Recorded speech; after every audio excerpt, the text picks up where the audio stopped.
up and grind the tape. Let's grind. We ain't come to play. We ain't come to play. Them dogs in your face. Let's grind. We ain't come to play. We ain't come to play. Shut up and grind the tape. Let's grind. We ain't come to play. We ain't come to play. Them dogs in your face. Shut up and grind. Let's grind. Grind the tape, bro. Grind the tape, bro. Grind the tape. The tape. Let's grind. Grind the tape, bro. Grind the tape, bro. Grind the tape, bro. Shut up and grind. Grind the tape, bro. Grind the tape, bro. Grind the tape. The tape. Grind the tape, bro. Grind the tape, bro. Grind the tape, bro. The tape. UGA game day, boy, we ball out. Pull up, put the whole conference in the doghouse. Leave them 6 feet, see me on the win streak. All-star status, go coach, and the bench deep. Offense on 10, how we run it? Your best ain't nothing, we gon' send them boys punting. Black and red, got them dead on arrival. Defense hunkered down for the tie. Hey, you don't want it with the dogs. Film guy on it, you don't want it with my dog. Break it down, play by play, that's the day-to-day. They know we ain't come to play, boy, it's UGA. Kirby smart, I cannot play the fool. Back to back, we did not come to lose. Back to back, like we got something to prove. Pay your dues, dog nation on the move. What's up? We doing a little bit different around here. We ain't come to play, we ain't come to play. Shut up and grind the tape. The tape. The tape. We ain't come to play, we ain't come to play. Them dogs in your face. Let's grind. We ain't come to play, we ain't come to play. Shut up and grind the tape. Shut up. Let's grind. We ain't come to play, we ain't come to play. Them dogs in your face. Shut up and grind. Let's grind. Grind the tape, bro. Grind the tape, bro. Grind the tape. The tape. The Shut tape. up and grind. Let's grind. Grind the tape, bro. grind. Grind the tape, bro. grind. Grind the tape, bro. Shut up and grind. Grind the tape, bro. Grind the tape, bro. Grind the tape. Shut up and grind. Grind the tape, bro. Grind the tape, bro. Grind the tape, bro. Shut up. The tape.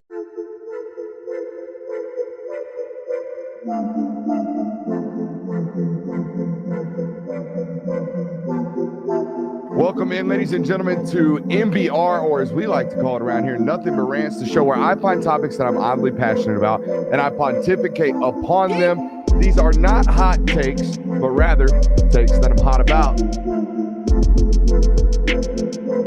What's up? You like that? You really like that?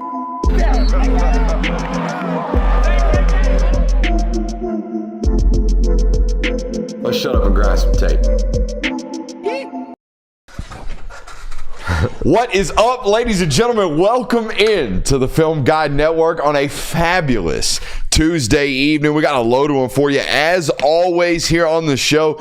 Boys, college football camp's open this week. Mm-hmm. We got folks for it. Do y'all call it fall camp? Do y'all call it like football camp? Like what do you call this? This is always fall camp to me. Yeah. Even though it's in the middle of the hottest part of the summer. It's still fall camp. But it's still fall camp. Yeah, it's the pre-fall camp. Yeah, it's a fall camp for me, even though it's 105 degrees outside today. But anyways, fall camps are starting all over the world of college football this week, so we're going to bring you camp questions. Questions we have as some of these programs enter their fall camp scenarios. We have film study to tell you all about. That's right. We did a film study today that none of you watched, but I'm going to talk about it anyways because that's how we do it.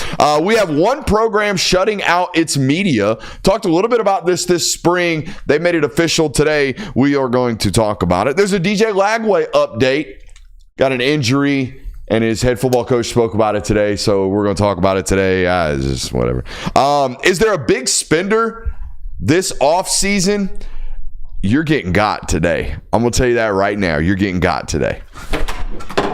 Not right now, but you're going to get got today. We're also going to talk about guys and teams that are going to make leaps this year. Guys that have to make leaps. Guys that we're projecting will ultimately make leaps. We're going to talk about that today. Is there a big spender in college football this offseason? Was there a big spender in college football this offseason? And we got some new lines from Vegas out here today as well. They're going to tell us about 4 teams that have immense pressure under them and one team that just doesn't necessarily fit in this group of football programs. Welcome in. Make sure you're hitting that thumbs up button, like, subscribing, rate, and reviewing. It's a great time to be here. We're inkling ever so closely to that 50,000 subscribers. About 850 away as of today's stream. So make sure you're getting us there. If you're a new subscriber today, welcome in. Glad to have you. But I want to start tonight's show with the big leaps. How are you guys, by the way? I forgot to ask you. How are you doing? Doing pretty good. Y'all doing okay? Yeah. Just ready for Everybody good? just When you ready get a for the chance, next turn month. that light on for me. Oh, no. Yeah. Hey, I didn't even give you hell last night. We left it off the whole show last Is night. this the second night? 2 days in a row. Hey, look, you left the light off 2 days in a row. I fixed the mic issues today, though. So My bad. I did me. We're going to find out if you can do you today. Make sure you're hitting that thumbs up button, like, subscribe, rate, review. All right, here's how we're doing this. Big leaps conversation, okay? You can take it however you like. All right, here's how I'm taking this segment. I'm separating this segment into two categories. All right, players or programs that must make a leap, and players and programs I am projecting to make a leap. How about that? All right. All right, that's how I'm applying this. Whenever it comes to your turn, you explain to the audience how you are applying this. All right, for example, I think Garrett Nussmeier must take a leap from a turnover and decision-making standpoint. There's no doubt dude made a lot of plays last year. I think he was like a 69% nice completion percentage guy last year for LSU, but had catastrophic turnovers, mistakes that a football player like Garrett can't make, right? A lifer, a guy that's supposed to know the position and make decisions at the utmost level, having had a dad that is in the NFL ranks at the rate that he is. Garrett should be playing the position very disciplined. He should be making really, really good decisions. He should not be making decisions that make me scratch my head. He did it way too often last year. I think he must make a leap in this category specifically. And I think you could even throw him into the will take a leap discussion I think this he's year. going to fix it. Because I know that we have mentioned this before on the show, but I think that people kind of thought Garrett Nussmeier was a guy that came into last season that was already a starter when he really wasn't that. He was a first-year starter, so having those lumps and having those growing pains last year, those are expected of anybody in your first year as a starting quarterback. So I think it is expected that he will take a leap this year. Yeah, I mean, people looked at him as, one of the veterans of college football while he was making his first handful of starts. So I think that there is a lot of room for improvement in that regard, and I think he will make a massive leap. How'd you apply it and what you got for me? I did Kalen DeBoer needs to take a leap this year. Needs to take a leap. I know We like necessarily 9-4 is not the end of the world if you're a Power 4 program, but there is some mounting pressure around that team just from the fan base in general that was just you have to have a better season than last year. What? It's 0 for 2. Hey, 1 for 3, Hall of Fame. No. In baseball, yes. Hey, batting averages ain't bad. Go ahead. Where was I? Yeah, 9-3 is not the standard Alabama, and the fans let him know that. I don't think there's any hot seat pressure, but if Alabama doesn't finish this year in a better position than they were, people are going to start looking at Kalen DeBoer very funny. But what if Alabama goes 9-3 this year, but because I think Alabama could go 9-3 this year, but it looked totally different than it did last year. Like if your 3 losses are to Oklahoma, Georgia, and I don't know, name a third team on their schedule this year that they could potentially, like South Carolina. If those are the 3 losses, the Vanderbilt loss isn't in there. You don't lose to Oklahoma the way that you did last year, and you don't have these constant mishaps, these constant occurrences of lack of discipline on that football team, but you still go 9-3. I think the feeling is very different. I think why people have like somewhat of a sour taste in last year, and Alabama fans specifically, is because how it happened, the way that you lost those games last year and the way that those losses occurred. I think that leads to it. So I think that he must be better this year in the fact of it has to look more like Alabama football. Absolutely. What do you got for me, Joe? We'll take a leap. Ahmad Hardy. Now, I planted my flag on this one a while ago. I'd say about a month and a half ago. For those who don't know who Ahmad Hardy is, you will get to know who he is. But he's a transfer running back. He's going to be playing for Missouri this year. And just kind of how their roster is constructed, I mean, he rushed for over 1,000 yards last year. I mean, he went nuclear. And I think he's going to be a big focal point of that offense because the quarterback situation right now still kind of up in the air. They don't really know who their guy is just yet. I think he's the best weapon they have in that offense, and I think they're going to use him a lot. An offense that's sneaky running back friendly. Like, I know everyone figured it out with Cody Schrader. I don't know what happened to them last year in the running game department, but I feel like Missouri can always just randomly pop up a 240-yard rushing game. And having a back like this that as a true freshman went for over 1,300 yards last year in Division I football, I mean, it was no... these stories don't end up as career 5,000-yard rushers anymore. If you get under-recruited and you end up at Louisiana Monroe and you go for damn near 1,400 yards in 12 games, you ain't going to stay at Louisiana Monroe. Okay, I was doing research for this pre-show, and every preseason or every freshman All-American list last year is a compromise of like Jeremiah Smith, Ryan Williams, and then a bunch of dudes that transferred from their mid-major school because they got over-recruited. Yeah. And that's exactly what I think it's great for these young men. I don't think it's necessarily great for mid-major football, but who cares, I guess, is the overarching majority. I mean, we don't have any ULM Monroe football fans listening today. We probably might have a Missouri football fan listening today. So you guys don't care about mid-major football as much either. The numbers show that out, but those stories of like 4-year dudes at mid-major programs just don't exist anymore. And stories like Ahmad Hardy, that dude's going to go for 200 yards against someone's favorite SEC football team this year, and you're going to be like, where the hell did this guy come from? Louisiana Monroe's roster. I like that one. Yeah. I got another one here. Where are we at? I think Nate Frazier in Georgia's running game is going to make a leap this year. I think they have to. Not only will they have to, but I think they will. I know this is a national hour, and this is a little bit of a local spin here, but I think Georgia's runnable. Notice I say runnable, not running. Georgia having a runnable quarterback is going to drastically impact their successes on the running game this year for Georgia. Yeah, it's certainly one that has to, and I think that people kind of expect it to, because I think that envisioning a Georgia offense that struggles to run the ball 2 years in a row just doesn't seem like something that could happen. With the way that they recruit the offensive line, with the weapons that they have in the running back room, with the addition of Josh McCray as well, I think they return the pieces that are necessary for them to make that type of leap. Yeah, and with Nate Frazier last year, I think that people sometimes forget that was a true freshman running the football. You'd have to imagine that with as much flash, with as much talent as he clearly has, he's going to take another step forward this year as a sophomore. What you got for me? I believe Sam Leavitt takes a leap this year. Oh, come on. He closed out the season very, very strong for Arizona State last year. He had 2,800 passing yards, 5 consecutive games of over 215 passing yards or more, was 10-2 with interception or touchdown interception ratio in that time. He really, really shined as the season closed out, and that was when Cam Scadabo was kind of playing his best football. So I feel like with Cam Scadabo not there, he's going to be forced to do more. I think he's up for the challenge. I like that. What do you got for me, Jay Will? Must take a leap. Ryan Wingo. I think that he had a great season for Texas last year, but I think he has to take a leap into this. You're the number one option in this offense last year, because they did have they had Matthew Golden in that offense, and Isaiah Bond was in that offense as well for like 8 games. But yeah, you're right. he was in the offense. So I think that him being like, you are the guy in this wide receiver room now, like you are the go-to playmaker for us, got to take that leap into that role for them. Absolutely. Now we've been talking players.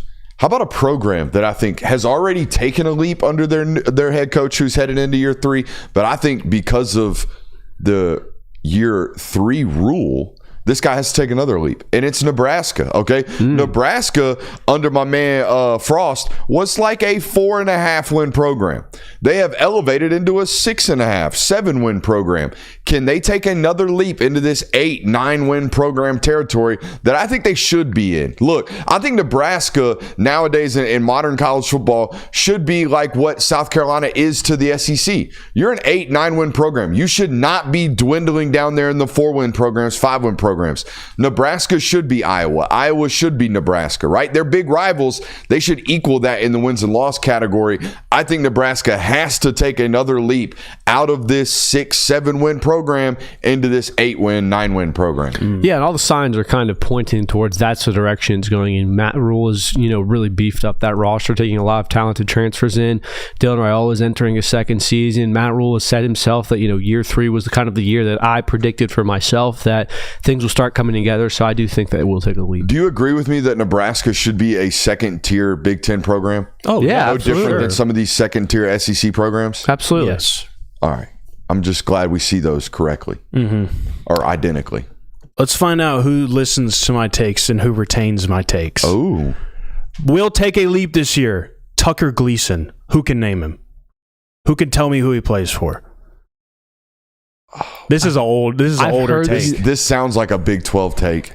It's not Big 12. It's Toledo's quarterback. And if you remember correctly, I predicted I mean, seriously, dude. I predicted that Toledo would be the G5 college football playoff team. Okay. I that's what I predicted early in the offseason. I'm sticking with that. So it's really just a way of me reminding everybody of that take. So that way when it happens, everybody will point to me as I'm the genius. But I think that Tucker Gleason will take a leap in this offense. He's going to be a multi-year starter for them. He put up solid numbers last year. Didn't necessarily like light up the stat sheet, but he protected the football. He didn't turn it over a whole lot. He's a little bit of a dual threat guy, bigger guy. Tucker Gleason. Just making sure there. We used to have buddies on that Toledo staff, and I just took Toledo?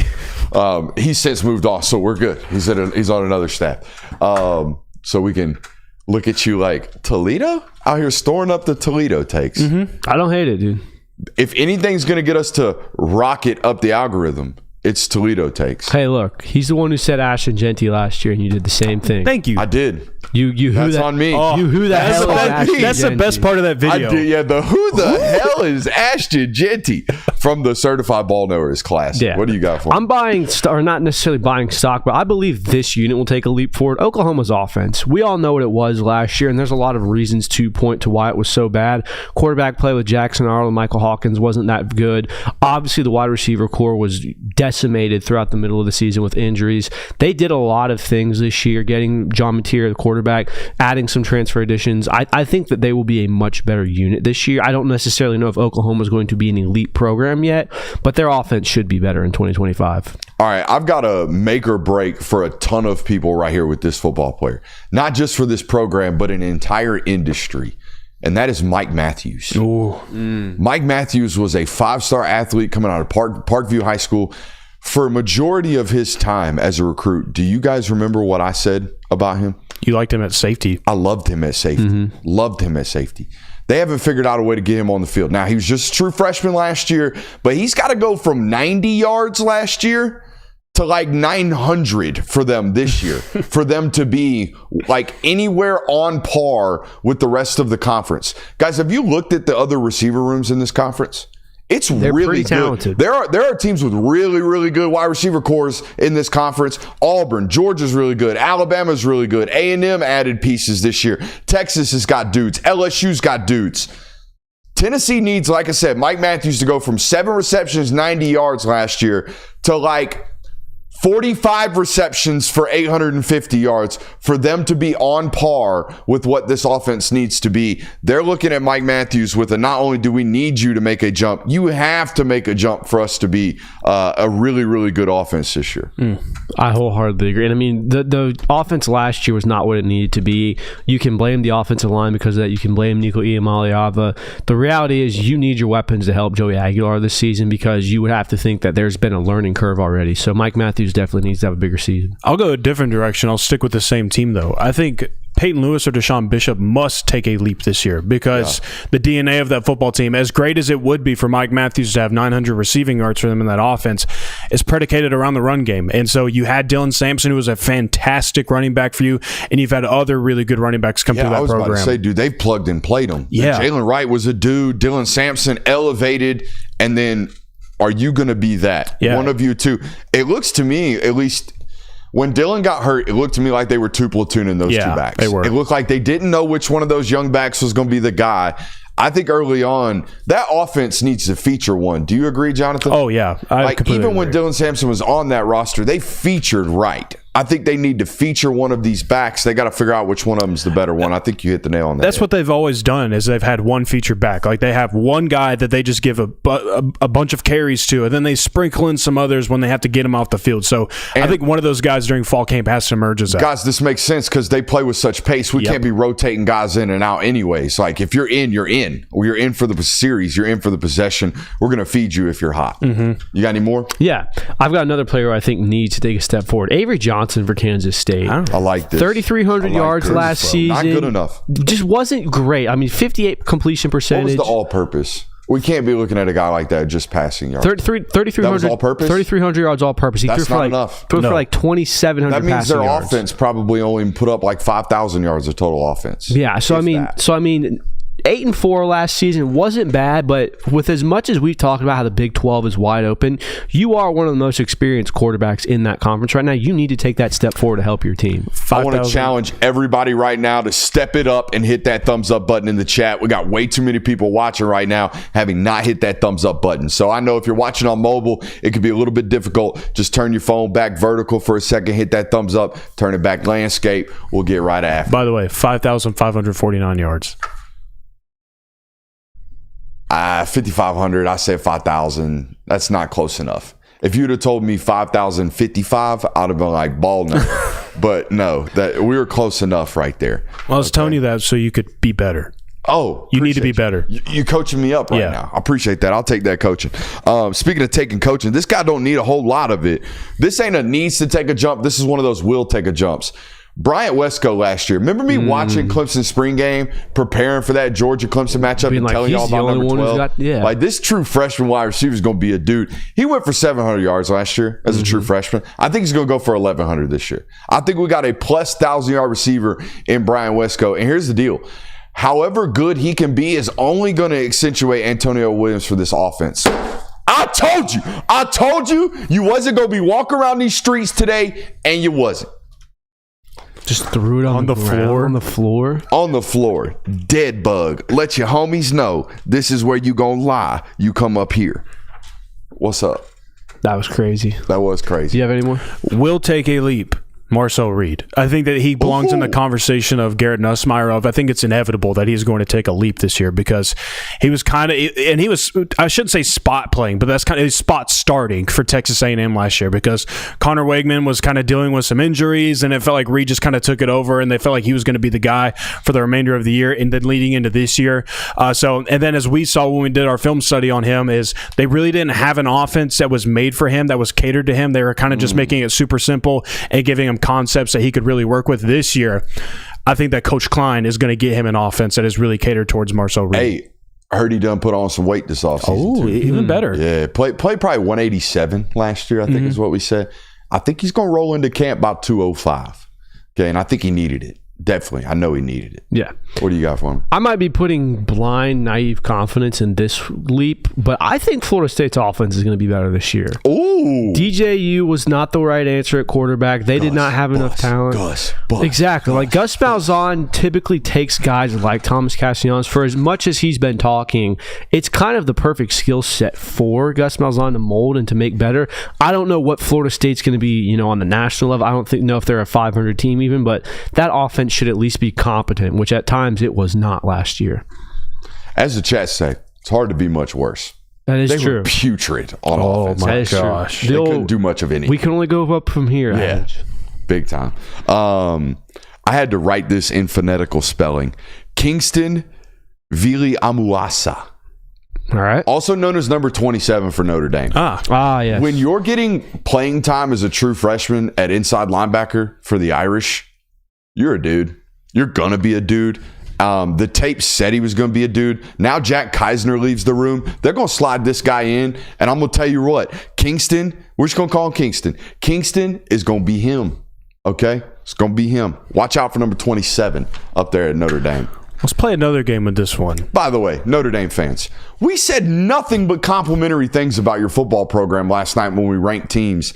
And just because they came in ninth in a top 9 that we said was very, very hard to split, you didn't like us. People hate Notre Dame fans thinking we were shitting on their football program last night. We said they were one of the best rosters in the sport. Go ahead. Sorry. I'm getting defensive. Let's play another game with this name. Must take a leap. Kyler Casper. Who is it? Oh, no. I know this one. I don't know this one. This is Oregon's starting X. Wide receiver. Yes. Very thin. Starting X wide receiver.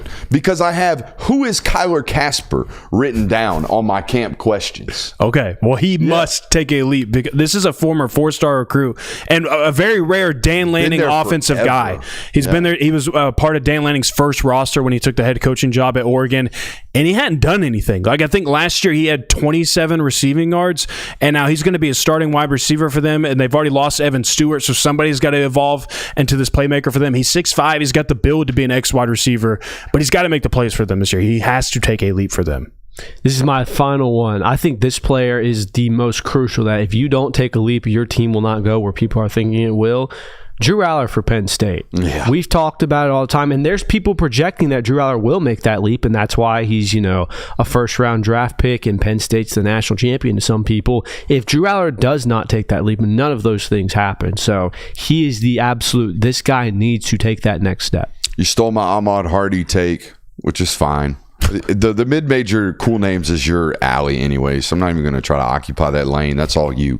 Y'all know who Coy Parrish is? No, I do not. Y'all know who this guy is? No. This is white Travis Hunter. Oh, really? It's white Travis Hunter. Oh. And he's a gopher. Oh, Minnesota, huh? Yeah. So Coy Parrish was the number one player in the state of Minnesota coming out of high school, was borderline 5-star, was like this all-purpose high school freak, a phenom up there in Minnesota, won multiple state championships, was viral all over the social medias. Came down to whether or not I'm going to play Ohio State safety or whether or not I'm going to stay true to my roots and stay at Minnesota. Stays at Minnesota. Now, I think they kept him at Minnesota because they might have promised him, we're going to let you do this offense thing this year too. Coy Parrish, been wearing dual split AJ Hawk girlfriend jersey. You remember that one? Mm-hmm. The AJ Hawk, it was a sister of dating the Notre Dame quarterback, Brady Quinn. Y'all remember this? The national title game where they had the split jersey. Buddy's been practicing one of them. My man PJ Fleck, the what do you call him, co-leader, had my man out here in split jerseys, white maroon, at practice this spring. They made a special practice jersey for him? Hell yeah, that's how dope Coy they're Parrish bought in. is. They're bought into this. Nope. Couldn't put him in a yellow I'm injured jersey. Nope. They gave him the practice jersey that split down the middle. Give him a penny. Nope. Can't do that. Not cool enough. Dedicated split jersey. I like this. Coy Parrish. You got any more? Yeah, I do. Okay. I got 2 more as well. Whew. All right.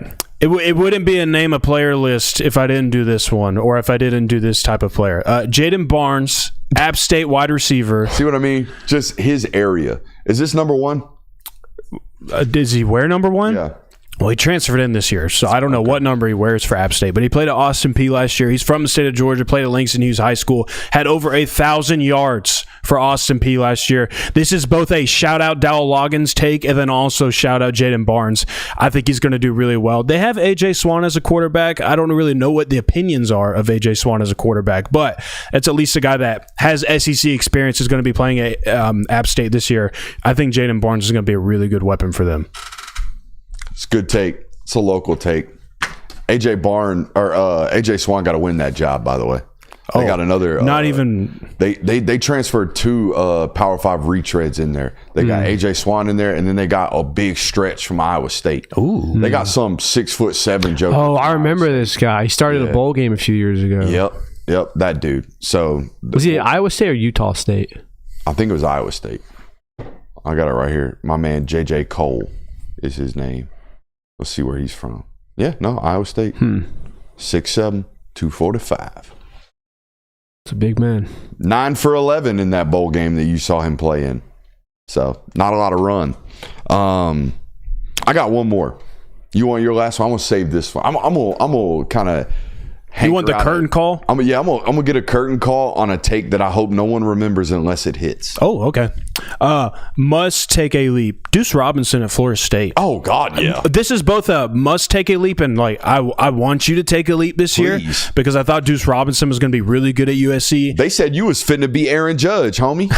So maybe, like, can we find that at Florida State? Like, can we find ways? And I think that Gus Malzahn maybe can find ways to be creative with him in the offense and just, like, get some easy receptions to him. I think between Thomas Castellanos being the starting quarterback and Gus Malzahn being the offensive coordinator, I think that Deuce Robinson could have his best year so far in college football.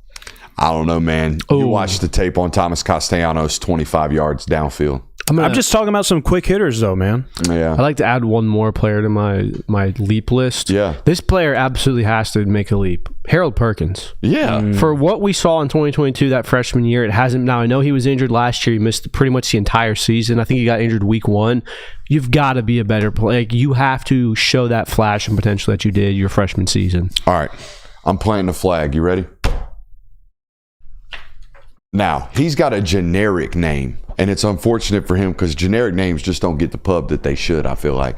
But my man John Smith, head coach at Michigan State. Now, Jonathan Smith was a ball coach out there at Oregon State, okay? Turned them into a competent program at a really hard place to win. Played there, understands the shortcomings of the program, all right? Very hard to win, very hard to recruit out there in the Northwest. Turn them into a real competent program. Guys, if I told you Michigan State was recruiting inside the top 35 right now, would you believe it?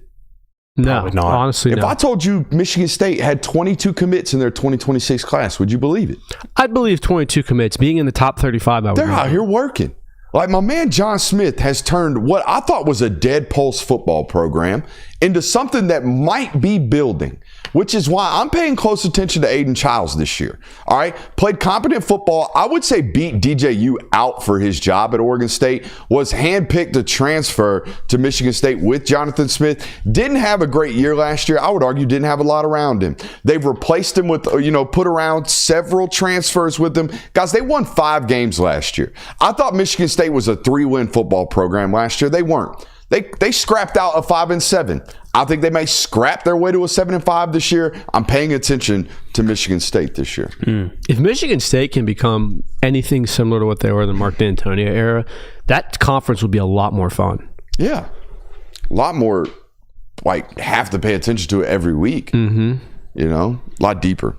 There was some news. We're done? We're done? I believe we are. Leaps. Appreciate you guys for tuning into that segment. Make sure you're hitting that thumbs up button, subscribing, rating, reviewing. We are made available wherever you get your podcasts. If you miss any portion of tonight's show, you can catch up over there. Let's go to the news next. We have a DJ Lagway update. You guys want it? Talked about it last night. My man showed up on campus in a boot, and the news got out. This is something that they knew about, apparently, because my man Billy had to go face the media today. Here's the quote. He's day-to-day. In general, he's made a lot of quick progress, but it will be something that we're monitoring, and hopefully as we go, his ability to participate in practice will be a bit more each opportunity that we have going forward. So based on that quote, he's going to undoubtedly miss practice time again. So a player that was injured all year last year that we were told was limited during practice reps all year last year and was thrown out into the fire and played admirably, I would admit, being a freshman football player, having the inability to practice because he was hurt. Also, goes into the spring, the same injury is lingering. We have no ability to practice during the spring. Now, we have a new injury, and we have an inability to practice at the start of fall camp. Here's the deal. This guy's really, really talented, but this isn't a 12-year vet in the NFL that can just miss OTAs and doesn't need to practice. In fact, I told you guys before the show, and I fully believe this. I said it when I broke his film down. This is the most talented thrower of the football in college football. However, I don't think there's a more talented young quarterback that needs more practice than DJ Lagway, because there are tons of opportunities on tape where I'm like, oh crap, you just need to play more football. Not seeing defenders, making mistakes we shouldn't, throwing balls we shouldn't throw, just doing young, stupid player mistakes that only happen because we haven't practiced and played enough football. And here we are, another opportunity to practice and get better that we're short of because we're hurt. So I think he's going to be fine. I think he's going to be healthy. I don't think it's a lingering issue. However, we keep missing practice, and this is a player that needs to practice. So for that matter alone, this is concerning for me. I feel like a lot of the hype and, build up around Florida's program this year is centered around the expectation that DJ Lagway is going to take that next step and become an elite quarterback in the SEC. You're not going to take that next step or that leap that we just talked about if you are not getting reps and if you are not practicing. DJ Lagway, I think, played in 9 games last year. It's not like he's a seasoned vet. It's not like he's been around the program that long. He was a true freshman last year. He needs to get more reps under his belt, and you're not going to be able to do so in a boot or in a this isn't even like a Carson Beck situation. No, this is and again, he played last year in game. I feel like he got more reps in games than they made us believe he got in practice. They told us when they revealed information about this shoulder lingering issue, they told us last year it limited his practice abilities. So this is a guy who throughout basically his entire college career has not been able to really practice. It's stunting his growth. So I do think the moment we are healthy, man, we're going to see rapid acceleration in the progression of this athlete, which can't practice right now. Yeah, it'd be a little bit of a different story if he was around for spring practice and he was fully involved in spring practice. And then we have this ankle injury pop up and it's like, hey, we know the deal here. Like, we know what you can do. Like, it's fine. Let's ease our way into fall camp. We got to have you ready for week 1. I mean, it almost feels like it's been an entire offseason that we've been talking about. DJ Lagway is not getting reps at practice. DJ Lagway is not available right now, or he's rehabbing an injury. So it's continuing to be a theme in this, and it is a little bit concerning. I mean, even the GOATs got to practice early on. Mm-hmm. You know, we gotta get the bad habits out of us. Now, he's uber talented. We've talked about that ad nauseum on this channel. But this is a 59% completion guy. Okay. Now, we've talked about it. Nobody in that system's throwing for 70%. I don't think so. I don't think it's happening. Too many balls thrown way downfield to expect some pick and stick, RPO-y typey system to have 70% completion. But there was a lot of mistakes last year that I feel like could be cleaned up with just reps, just getting more reps. It's a time thing. And, like, hey, new weapons that they're calling on. Like, Sturdivant and Dallas Wilson need to play meaningful burn week 1 for this football program. Who do you think has attempted more passes in practice from this point? DJ Lagway or Carson Beck? Oh. In practice? Like, with their current team this calendar year? Yes. Lagway, I would say. Has Beck he got some reps in the spring. Has Beck even taken any like legitimate practice reps? He's supposedly been throwing the ball for a month. That's what in he simulated player-led practices. So they've been out there doing routes on air, 7-on-7, 1-on-1 stuff in the building, whatever. But like team organized, no. Yeah, like team organized, live bullets flying. Carson Beck has not taken a rep, and won't until this week. So there's that. Let's stay in the Sunshine State. Okay, let's start with FSU. We talked about this spring. Mike Norvell made it known, hey, going to start limiting some of these practice availabilities for the media. And we let you know that this ain't like one of those things that we just experiment with. Normally, this is full-fledged off the cliff. And that's exactly what happened. It was reported today from Logan Robinson of the On SI Network that FSU will be limiting media availability to 1 media availability in practice. And that's it this spring, which, welcome to our world. This is the Nick Saban world. This is what it is. This is what the Saban tree does. Norvell's just catching on to what other guys have already learned. Yeah, and do you think this is we've got a lot of things that we're trying to hide from the media because reports are getting out, or do you think this is Mike Norvell looking at his program, looking at, hey, things have to change. We were 2-10 last year. Something's got to change. Let's start with by being hush-hush on the media because all the great programs have done that. I think it's a couple of things. One, every football coach who has any type of power, if they have the choice, this is the choice they make. This is what they want. This is the most ideal situation. No competitive advantages being leaked out, all that good stuff. So, yeah, they have a big week 1 matchup. I think they were going to do this no matter what, okay? The other thing, and we talked about this pre-show, it was a bad look last year, midway through the season, when the Florida State, and it's not their fault. It's not Florida State's media's fault, but this is part of the reason why I think they did this. It was a terrible look midway through the season to watch the vibe of that football team every single day come out to practice. I remember it went viral multiple times over of those guys looking like they did not want to be there. Yeah, there was a clip of, when Mike Norvell at some point in practice, he like sprints the 100 yards of the field and all the players race him. And by like week 4 or 5, there was maybe 2 players that were just lightly jogging with him. Like there was no energy in that team, and it was perfectly captured by the media, which is probably something that Mike Norvell does not want getting out this season. Yeah, it's one thing to like speculate the vibe around a team based on what you see on Saturdays, but it's another to see it on a daily basis of they're doing this every day at practice. Like that's how they're acting. When you get the stone like comparisons between the two, this is what it looked like when y'all were winning. This is what it looks like now. All right. So I don't know if this, and it also has to do with the fact that they're losing. Like if they were an undefeated football program last year, the media's probably hum ho. Yeah. Everybody gets to do whatever we've always been doing. But when things start to happen like this, you start to have to make cuts, I would imagine. And by the way, whole new football team basically down there. So you probably want to keep some things under the wraps, you would imagine. Yeah, I mean, you'd have to imagine that after going 2-10 last season, you're probably going to pull out a lot of stops and a lot of new things that you don't necessarily want done or made public. So I understand it. I think that you can spin it in the, oh boy, things are getting bad in Tallahassee now simply because of the timing of it. But I think in reality, it's probably just Mike Norvell saying, okay, this is one of the changes that we need to make to become a better football program. Buckle up, boys. We got the Primo segment coming up. It is camp questions. We have fall football camps starting all over the world of college football this week. We've got big questions as camps start. No bigger question in the world of football than who's going to be your quarterback. We got some quarterback battles still yet to be determined. One, most notably, Tennessee. We're going to find out a lot about Tennessee in the coming days. Colorado as well. Okay, Caden Salter, my man Julian Lewis battling it out up there in Boulder, Brought Missouri. both quarterbacks to media days.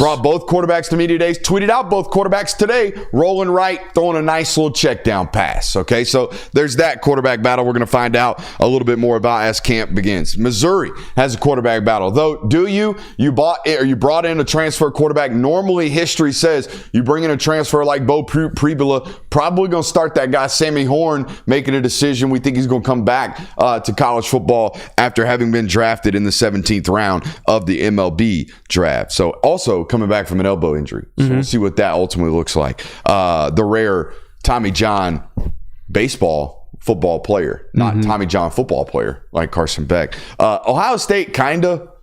Come on. Like, you can act like Julian Saint's not your starter and that you have Luke Kindholz pushing him, but it's Julian Saint, right? Yeah. I would assume so. We're just like waiting for an announcement there. Is that all we're waiting on? Yeah, that feels like it. Ohio State fans in the chat, let me know. Okay, is Julian Saint your quarterback? Because I think he is. I think the Luke Kindholz thing's like, are we going to make you earn it type stuff. Any others? No, but I do have a question for you, though. Yeah, which one of these teams is most likely to push it till week one? Because sometimes you get we've got a quarterback battle going in the fall camp, and by the first week, it's like, okay, this is our guy. We're announcing it. Then there's some other teams that drag it out until week one. I think I think Missouri and Ohio State will give us a name starter relatively soon. But Colorado opens their season with Georgia Tech. Yep. No need to let anybody know until we roll somebody out. Same thing with Tennessee. No need to let Fran Brown know who your quarterback is until we roll you out. But Tennessee, the quarterback's not that big of a deal in terms of the prep for them. The prep for Tennessee is all about the system. We have to prep for the speed. We got to prep for the spacing. We got to prep for all that. The quarterback is very much so a point guard and an afterthought in that system far more than anything else. If McIntyre is the guy, maybe we have to prepare for a little bit more of a quarterback run game with Merklinger and Aguero. We don't necessarily have to do that. Aguilar. I don't know why I went Aguero there. I don't know why I agreed with you. There. I don't know. Aguilar. My bad. I'll be paying attention to what the tea leaves are telling me about Deuce Knight. Because I think that's going to be a short trigger out there. On both the temperament on the coach and the temperament on the quarterback position out there. I don't think they got long leashes in Auburn. No. With how talented Deuce is and how short of a leash and how much pressure I feel like Hugh is under, I'm paying attention. If I start hearing, oh, wait till you see Deuce Knight run this offense, wait till you see that, it's going to be a real short leash on Jackson Arnold. Which is funny because, I mean, again, Jackson Arnold. 1.5. Yeah, Jackson Arnold was, a very expensive transfer. And from everything that Hugh Freeze said during media days was, his guy. In that same vein, I'm going to be hearing a lot about Keelan Russell this fall camp. Yeah, I can already tell you. We're going to be hearing about Keelan Russell this fall camp. Unless Ty Simpson just balls out. Even if he does, we're going to be hearing about Keelan Russell. Oh, in fall camp, yeah, for sure. So there's that. What are your questions about anything other than quarterback related? Like, for example, I have questions about all of LSU's new additions. Yeah. We got a segment coming up about buying your way or who's out here trying to buy a title. Spoiler alert, I got LSU in this mix. They added a bunch of dudes, okay? And names, like really expensive names. Patrick Payton was not cheap, I would imagine. I would imagine that, recruitment battle was probably pretty heavily contested, as was Jack Pyburn. It's an SEC starter. Say what you want. Is he going to be an NFL first-round draft pick? I don't think so. But is he a high-quality SEC starter? Yeah, he has been for multiple years. Okay, so that being added to LSU is important. Sadir Mitchell was a highly contested recruit coming out out of high school. It didn't work at Texas. It might work, or they're hoping it's going to work here. So I think LSU and the amount, Nick Anderson, all right, they added a tight end. There's a lot of positional additions that LSU made to this roster that I'm curious, hey, this fall camp, are these guys going to be dudes for you? Mm-hmm. I want to stay in the quarterback questions room and stay in the state, as a matter of fact. Does Georgia Tech's quarterback situation get dicey during fall camp? I know that we're all entering the season with Haynes King as the guy. He's the face of that program right now. We've seen it, though. Aaron File is an extremely talented passer of the football. Haynes King might have some durability issues. Those aren't going to rear its ugly head in fall practice, you'd imagine, because they're non-contact quarterbacks. But does Aaron Filo start to not only win over guys in fall camp, but maybe get an opportunity this season? Buster, I think Buster wants to throw the football. I think they created this offense that they have now with Haynes because of Haynes' abilities. But I think the ability for Philo to throw the ball adds a different level of explosivity to that offense potentially. But that being said, they don't have the weaponry that they did a year ago because of what the portal did to their roster. My question for Penn State going into fall camp, and this might sound a little cliche, but I think it's a legitimate question for them. Does this team have the attitude that they're the best team in the country? Ooh. Because they've never had the right to feel like this. But I think this year you could certainly make an argument that Penn State has the right to feel like the best team in the country, that they have the best odds to win the national championship this year. I mean, their fan base seems to feel that way about their football team. But do the players feel that way? Do the coaches feel that way? And it's new territory. It would be hard to walk around that building with real Big Brother energy. Yeah. You know? Mm-hmm. I feel like real hard to walk around there thinking, we're going to handle Ohio State this year. I ain't worried about it. We got them. It'd be real hard. So, I think it's a legitimate question of, do they feel that way? Do they walk around like that? Is that how they go about their business? I'm just curious. Have the little brother energy that just gained 5 inches and 45 pounds. That's what you need. We're the underdog. Just hit puberty. Yeah. Exactly. Be the we're the underdog. We're still smaller, but we're coming for you now, and we've got the tools to beat you. Actually, any of you got older brothers? No. So just me. Okay. It only takes one. You get them once, and then the curse is broken, and that's it. At least physically. Now the video games, all that other stuff, that's different. But when it comes to physical merits, you get your brother once. Yeah, it's that way. Mess with you again. It's that way with cousins too. Yeah. Oh, okay. All right. Not that much to read about, but I am curious. Like BYU's, whoever new starting quarterback is, just walked into what we thought was a top 12 team with Retzlaff, and now you're whoever it is. I'm interested to see just like what happens. Is that still a Big 12, threat, or have they completely been erased because of Retzlaff? Which, by the way, Retzlaff game logged me here, Jonathan. Retzlaff, in my mind, had like 3 or 4 really good games last year. Outside of that, wasn't like some showstopper. Am I wrong on that for thinking that? I thought they won a bunch of 21-17 football games on their way to a really good season. Yeah, it was 3 really good games. He had 348 yards in the first game. Then he had 291 versus Wyoming. And then he had 346 versus Arizona State. But we're talking about in the real Big 12 games. We're talking about like a 210-yard passer. Yeah, 220-yard literally passer. 149, 218, 218, 218, 228, 219. So my memory serves me correct about this. I'm going to be paying attention to it. They just don't need a liability at the position. And the other thing, too, about their quarterback situation is there's no transfer that was waiting behind. I mean, it's all guys that have been in that program, which also indicates there's not a guy in that program that has any experience, really. And didn't they have their best receiver poached by Miami late in the cycle? That does I sound thought they about did. right. Number 17. Yeah. I thought he got poached by Miami late in the spring cycle. But I'm curious there. Also, while we're staying in the Mormon state, Devin Depierre, anybody remember the name? Devin Depierre? Oh, I remember this name. Won the conference last year at UNLV. But also wasn't going to be the starter at UNLV, but had a great year last year. Remember, because their starter opted out Matthew Slucka. Matthew Slucka. Just keeping tea leaves.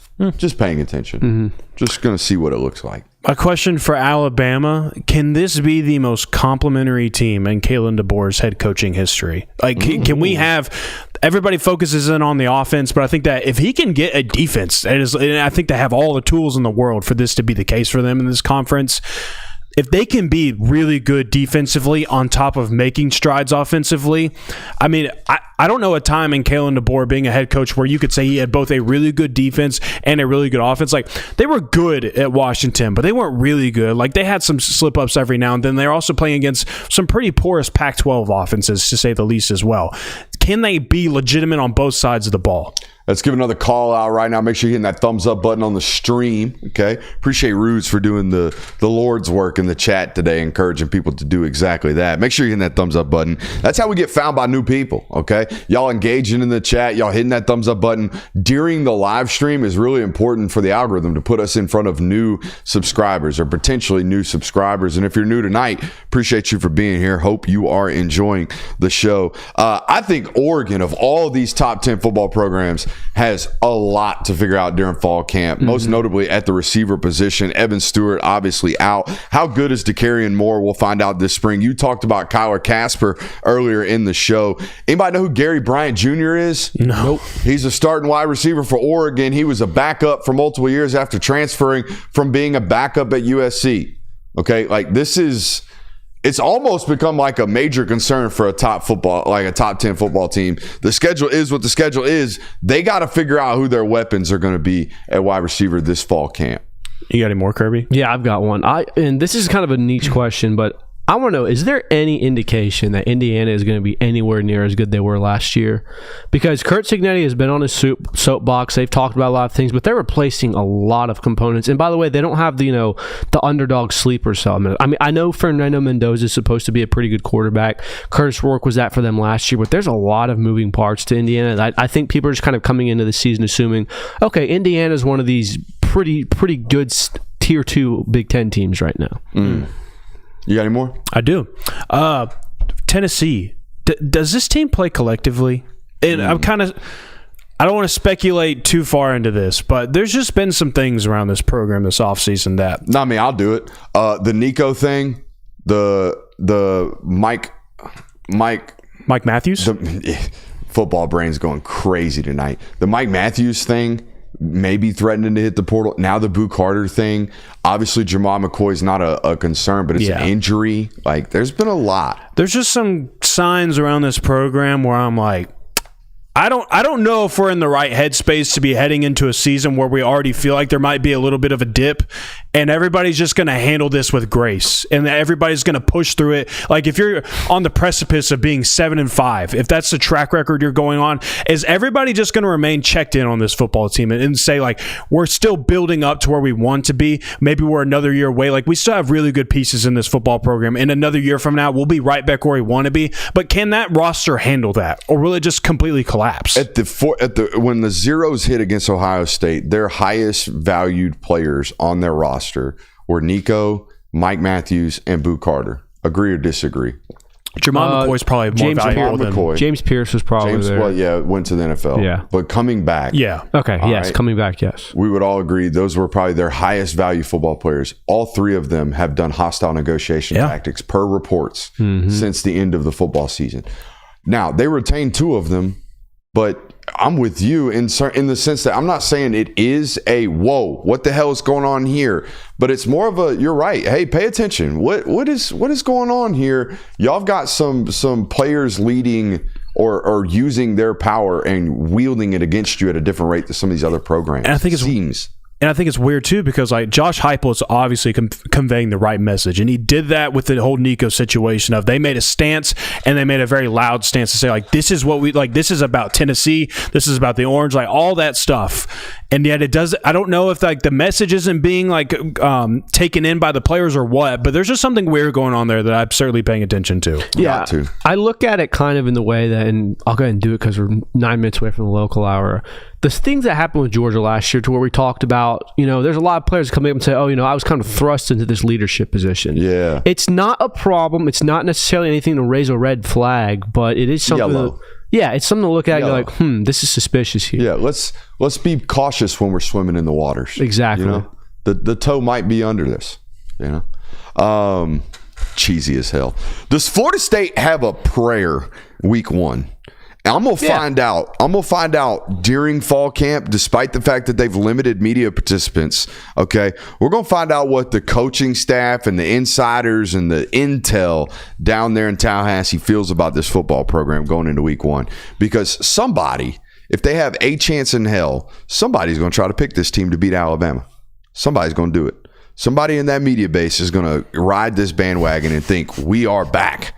We got the right core. We got the right nucleus. This team is on fire. People are telling me during camp. I'm going to be reading tea leaves down at Florida State. And if there's no buzz, you know? Certainly reason for if you're not selling hype preseason on Florida State this year as a beat reporter, you ain't getting it. You ain't going to be in on them. Is the offense stable enough at Oklahoma to make John Mateer feel like he has to pull back? Ooh. Like, because he needs to. Are the pieces good enough around him? Is the offensive line good enough? Is the wide receiver core good enough? Like, are all of the pieces around John Mateer good enough to where he feels like he doesn't have to be what he was last year, where he's just running around, he's making plays all by himself. He was the ultimate creator that you would want at the quarterback position. Like, is there a point in fall camp where John Mateer is like, oh, I don't have to throw this ball from my kneecap right now to complete it. I can just be a regular guy for a little bit, and I don't have to be uber special. I can just be the quarterback that stands in the pocket and delivers strikes because all of the pieces around me are good enough, and I trust the pieces around me. This is insane. John Mateer rushed for over 800 yards last year at Washington State. Any guesses on how many yards he gave up via sacks last year at Washington State? Probably 300. That's a good guess. They were 97th in sacks allowed last year at Washington State, by the way. Good Lord. 210 yards given up via sacks, and he still rushed for 830. He's a 1,000-yard rusher. He's a 1,000-yard rusher last year. How many times was he sacked?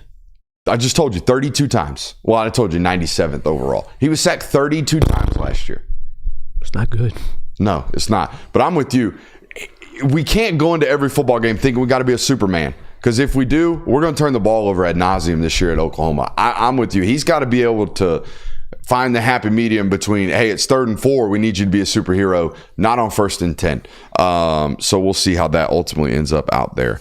I had another take in here that I wanted to get to. Nope, it's this one. Are we good on this? Yeah. We good on this? Every time I look up, the last week and a half, basically since SEC Media Days, every time I look up, I'm reading some type of story, some type of headline, some type of clickbait, some type of something about so-and-so is about to tank or is linked to Arch Manning in the 2026 NFL Draft. Stop the tape. Okay, I want it bookmarked right now. Today, July 29th, I, Brooks Austin, am telling you that Arch Manning will be starting at Texas for 2 years. He is not going in the 2026 NFL Draft. Why do I think this? Well, I have a belief that the Manning family knows what every other football-knowing person knows about the quarterback position, that the length and the amount of time spent starting in college is in direct correlation with immediate and long-term success on the Sunday game. All right? How long we play the game on Saturdays and how well we play the game on Saturdays and how much we develop in the game on Saturdays directly impacts our long-term success on Sundays. And if you don't believe me, look at the last 10 years of the position. Okay? So, if this family, the ultimate quarterback family, doesn't know this about, oh, by the way, the college kid who's already making $10 million on his name, image, and likeness, if they don't know this, nobody knows this. They're staying at Texas. Stop writing the articles. Stop talking about Jimmy Haslam being connected to the Manning family via his love for Tennessee football. Stop talking about it. By the way, Jimmy Haslam today said the same exact thing. The dude ain't coming out. It's so crazy to me. People that I respect. How does Todd McShay not know this? How does Todd McShay not know this, that Arch Manning is staying in Texas 2 years? And by the way, if this comes back to bite me, it will. But I firmly believe, bookmark me, this dude could go Joe Burrow style off this year at Texas. He's coming back in 2026. I was fine with people saying, like, putting Arch Manning in your 2026 NFL mock drafts, like that's fine because you're projecting who is going to declare and who's not. And I'm fine with you thinking that Arch Manning could declare. It immediately got out of hand for me when I clicked on an article that was talking about Aaron Rodgers, and it's saying that Aaron Rodgers will be cut at the end of the season for this quarterback, and they're talking about them cutting Aaron Rodgers for Arch Manning because like they already know like he's QB1. We're gonna go ahead and get him, cut our losses with Aaron Rodgers. Like it's getting way out of hand. It's getting ridiculous. I've tried telling you guys this is what is going to happen. We are going to get Arch Manning to death to the point where he won't even have played a single game, and we will already want to hate him. I don't hate him. I'm not saying we're going to do this, but the mass public is going to hear so many ridiculous takes about Arch Manning, how he's the first overall pick in this draft. The Browns are going to hire Nick Saban and draft him number 1 overall. He's the greatest quarterback in the SEC since Tim Tebow. All of these things to generate clicks and get eyeballs on it to the point where it's going to be to Arch Manning's detriment of his popularity. You cannot find a quarterback that has been drafted with fewer than 25 college starts that has made it to his second contract with his current team that was drafted by. You won't find it. Do y'all have a name? How many games did Burrow start in 2018? All of them, I think. He started the whole season in 18. So that's the only one I could even think of. I mean, the recent run on these guys, by the way, is Anthony Richardson. It's Mac Jones. It's my man Trey Lance. It's Mitch Trubisky. Like, it's a real bad run of quarterbacks that only started a year in college that just flamed out because they just don't have enough. Mitch Trubisky did start 2 years. Excuse me, no, I'm thinking Sam Howell. I'm thinking of Sam Howell. You're right. Mitchell Trubisky did not start 2 years. It's on me. Cam Newton's the last one. Yikes. 15 years. Good job, chat. 15 years Cam ago. Newton is the last one to go play 1 year and ball out. And I would argue the first 5 years of his pro career, he was winning with traits, not with his arm. No, he was MVP in 2015. That would have been 3 years into his career. It had been 4, yeah. Okay. That year was nuts. I was watching clips of it the other day. All too. 22 tape. Oh my god. Yeah, dude. He threw some darts. Oh my. Some balls where he's like, my whole left side's pointed to the left sideline, and I'm gonna throw a deep post all the way 60 yards to the right. You know what? Since we're having this talk, do you want to watch our national nostalgia tape? Yeah. So we did this. I told you I wanted to do this. I wanted these guys to go find me. I'm talking about a legend, a national.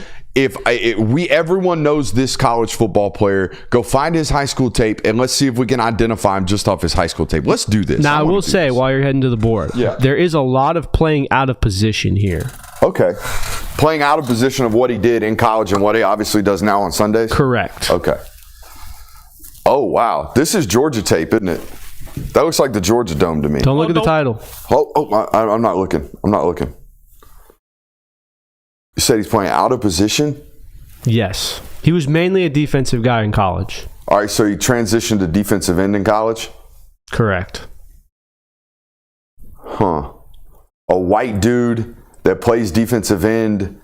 Is this Jack Sawyer? It is not Jack Sawyer. Okay. Huh. Can I get a timeline? Oh, my God. Playoff era. Huh. 14 playoff era. 14 playoff era. Oh, it's Aiden Hutchinson. It is Aiden Hutchinson. Yeah. Okay. I mean, there's only been so many white dudes, that play defensive end. I mean, there's been the Bosa twins or brothers, twins. By the way, how's this recovery process going? Because it didn't look like it was going great. I think he's nearing being back. I mean, they had this dude running slants. Hell, is he going to crib that? If he cribbed that, we're talking Jadeveon Clowney type highlight tape.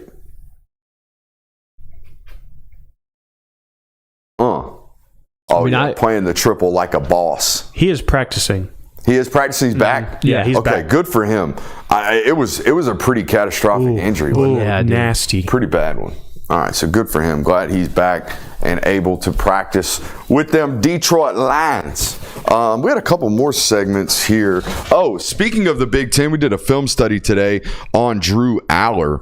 Going to be in this upcoming draft, and I think somebody's going to do it.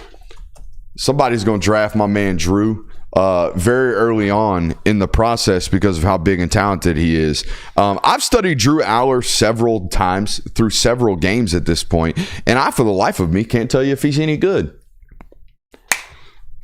Yeah, checks out. I think it's my job. I think my job sometimes requires me to give opinions about football players. I don't got one on him. 6'5", 225, can throw the ball pretty good. Yeah. They don't ask him to play the position. They don't. He's playing quarterback, but he ain't playing NFL quarterback. That is a high school system. 60% of the plays we watched today had some type of gimmicky Tyler Warren at quarterback, motion him out. Now we're going to get into a trick play. I mean, there's 3 trick plays a game in that offense. Yeah. Here was the thing for me is that the OC was doing a great job of getting their best weapon wide open. I mean, wide open. Tyler Warren being unguarded in plays.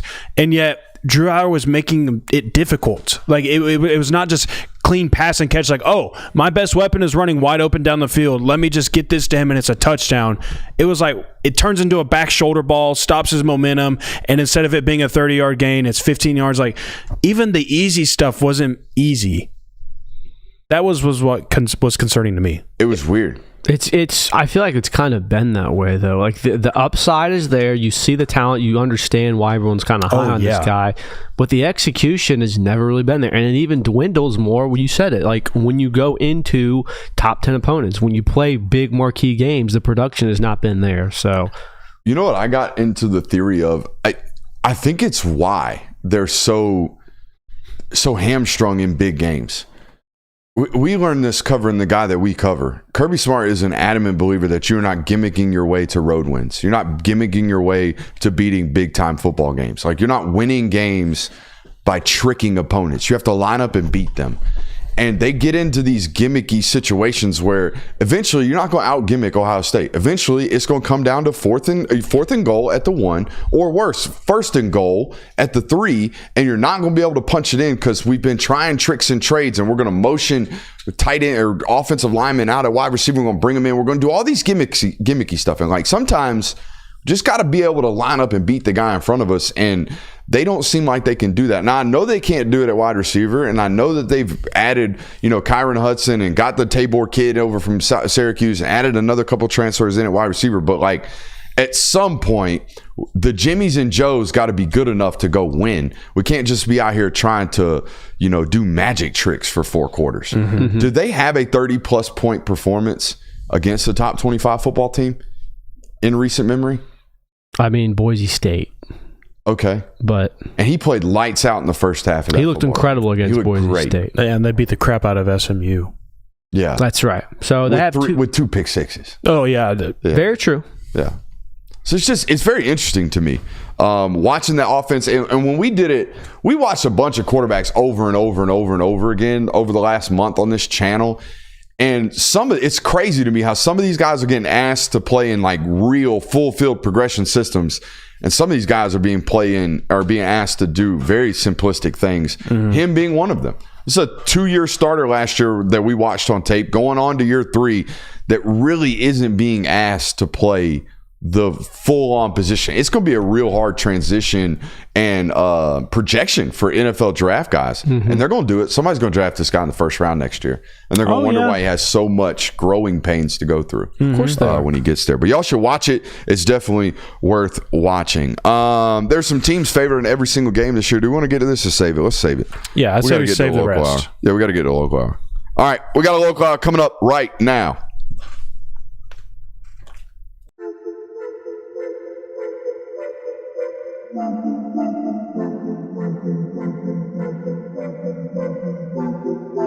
Welcome into Talk the Dog, the show where we find a bone to pick and a take to give. These are not hot takes. These is dog takes. Can I talk that dog?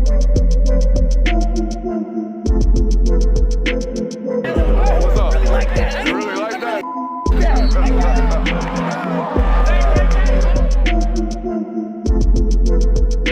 Let's shut up and grab some tape. What is up, ladies and gentlemen? Welcome back into the Film Guy Network on a loaded Tuesday evening. We got several hundred people in the chat right now. I want to see several hundred thumbs ups. Make sure you're liking that video, subscribing to the network if you're not already. We got a jam-packed local hour. We got a full camp preview for you guys tonight. We're going to talk about players we expect to make a leap in 2025. Names no one is talking about. We got a fall camp wish list coming to you guys tonight as well. And the lines for every game have apparently been dropped in Vegas. Is this correct, Kirby? There's a projection for every projected line for every game in Vegas this year. But more importantly, we've got unseen Jared Curtis film. Oh, Lord. How about this? We've been waiting for. We got it. And I need to take a potty break real quick. So you guys talk about this for a second. You know, Kirby, I want to ask you this because both of us used to live in Athens, so both of us used to get these signs of, the city kind of, I don't want it like reviving itself, I should say. Yeah, reawakening, because during the summer, definitely not the same as it is during the school year. So like, is it happening yet? There's a small buzz. There's a lot more moving trucks, a lot more people moving out of their dorms and into their homes. 5 Points is getting a little more crowded. The downtown scene's a little better. I haven't been going out to bars anymore just because I'm too old to be doing that. But from what I understand, that there is, some rushing going on for the fraternities and sororities at the moment. So yeah, that's what I was gonna say. Is like my first sign of it was when I take my drive down Millage, and it is just slam packed. It is a nightmare to get through. Like that's always my first sign. Like Athens is back to where it needs to be. It's good for the soul. We good? We're good. All right. So I was digging through the YouTube yesterday. This is a great start right here, by the way. I don't know what the hell this thing is. Hold on. Oh, it did this before. All right. Was digging through YouTube the other day and found junior tape on Jared Curtis. Nobody has seen. Okay. Shout out to the YouTube man that found this. You only had a couple thousand views. We're going to try to go for a couple 10,000 views. Here we go. We got Jared Curtis tape right here. And it's junior film. This is brand new, never before seen stuff. And you're going to see, I'm telling you right now, all of the arm talent in the world. So let's lock the F in right now in this local hour and let's pay attention to some Jared Curtis tape.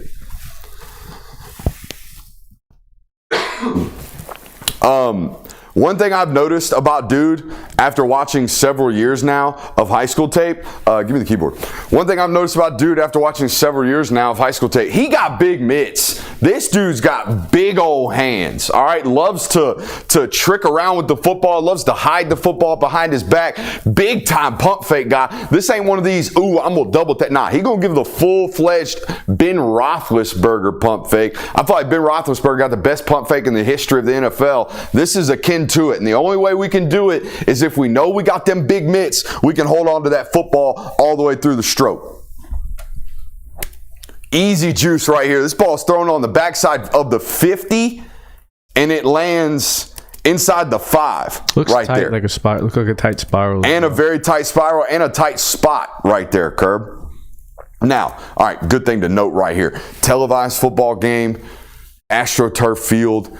Probably a big football game right here. Let's check the Jimmys and Joes. I'm going to guess this is a state championship game. Maybe.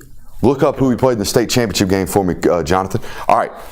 Ain't going to see a whole lot of dudes on this tape, ladies and gentlemen. We're not. All right. So we got to know the transition of level of competition, very severe. All right. Very, very severe. And we've talked about that with this prospect before. As is some of the decision making. All right, we're not throwing that ball in college. Amen. We're not throwing that ball in college. This is indeed the state title. This is indeed the state title game. Okay, You're not completing that ball in college, you can throw it. Yeah, you can throw it. It's a bad decision in college. But hey, great arm strength on the high school tape. I think we get a leaner right here. Yeah, we do. I mean, look at that ball. We're taking a shot right in the gut. Look at that. All right, and we're going to let it rip. That ball is thrown 45, 50 yards in the air. I mean, I'm telling you, hey, 6'4", 225. It's a big ass dude. All right, it's a really, really big human. That ball's spit on, son. Now, as we get older, we got to be more disciplined here. Mm-hmm. We have no reason to continue to fade here. We see him floating left here. We also have no reason to continue to float left after the throw. All All right, let's let our body slam our momentum onto our front side. We might not miss this ball as low and left as we do. We see how we drop that wide receiver right there? Now, hey, wide receiver, run out of the break, catch the ball, turn and run. I'm with you. All right, but I think our ball placement is affected by our lack of mechanical discipline right there in the pocket. Okay, we're going to see him throw on the run to the left. Okay, a little fuzzy footage right there. All right, same thing here. This type of throw is, I am like, only confident dudes make this one. All right, we're rolling to our right. We're going to throw this off one foot. All right, we don't have a ton of separation, but we've got an opportunity to back shoulder this guy, right? Watch where we put this football. Can't be a better spot. Okay, cannot be a better spot on the run. Great ball right there. All right, this is some of the stuff that I don't think is going to apply in college. Okay, we're not running in college, guys. We're a 4.85 athlete, 4.82 athlete. If you run that play in the SEC, it's a 3-yard loss. Correct.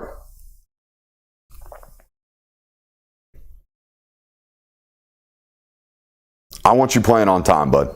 Yeah, I want you playing on time this year. This year, when I watch tape, I want to see you playing from within the pocket and on time. Yeah, this throw's nuts. This throw is absolutely goofy. From the belt line. From the belt line, leaning right, going to find the juice. Hey, look how we get to it, though. Look how we get to the spot, right? That's that powerful spot in any thrower, no matter where we're at. If we're rolling right, if we're in the pocket, if we get to that left hand strong, firm, on the pec plate, right? If we get that left hand there and we get to that 90, but we're going to have juice no matter what. Now, he got to it in a funny way, right? He said from the ear, didn't you? What'd you say? From the belt line. From the belt line. We got to it in a funny way. But it doesn't matter because we got to the strong point, right? We got to that freeze frame that we always talk about on this network. That's why that ball came out with such juice. I see why there's been some people to give him the Matthew Stafford comp. Yeah. Also, again with the ball fakes, okay? Dude's got big mitts, loves to hide the football. All right, so we call this the Peyton Manning ball fake right here. Yeah, it is. Yeah. Little fuzzy footage right here. It's a foggy game. Yeah, that ball's thrown. Again, man, like, I don't know if we have to do this. I think we do this because we can. But on Saturdays, I don't want this. On Saturdays, I want you to be boring with the lower half, okay? I want you to eat your vegetables all the time. So, like right here, we got this inward breaking route from the number 2 wide receiver right here. We got it on the goal line. It's wide open. We don't need to do this right now. We're floating left. We're popping off of this throw. Do we all see that? We can stand in there. Now, what Jared's going to tell me is, hey, fatty, hey, dum-dum, breaking down my high school tape right now. Look at the defensive lineman that's coming free right there. Y'all see him now? Okay, that guy's on me, so I'm fading away from that pressure, trying to keep my body right. Yeah, we're big bulldozer. Yeah, okay. All right, we're Blake Bell running the football. We're not twitchy. I mean, what's up? I hate doing this because it's such a oh, dude, nothing says how bad the comp is like the running clips. Not even that. It is like watching Matthew Stafford tape. Really? I don't want to create that kind of hype around him. Dude, he's already got it. Yeah. He's getting paid $1.5 million a year too. Give it to him. You know what I mean? It looks like Matthew Stafford. The way he runs, the way his athleticism, the way he throws the ball, the sidearm. The life of the football. It's very Matthew Stafford-esque. I mean, that right there, dude. That right there, dude. Exhibit A. Yeah. Sweep. That's one of my favorite throws to do. Just one of those, you know. Woof. Is that that's a go ball? He back shoulders out there? It looks that way, yeah. I mean, that's a 50-yard throw. On too.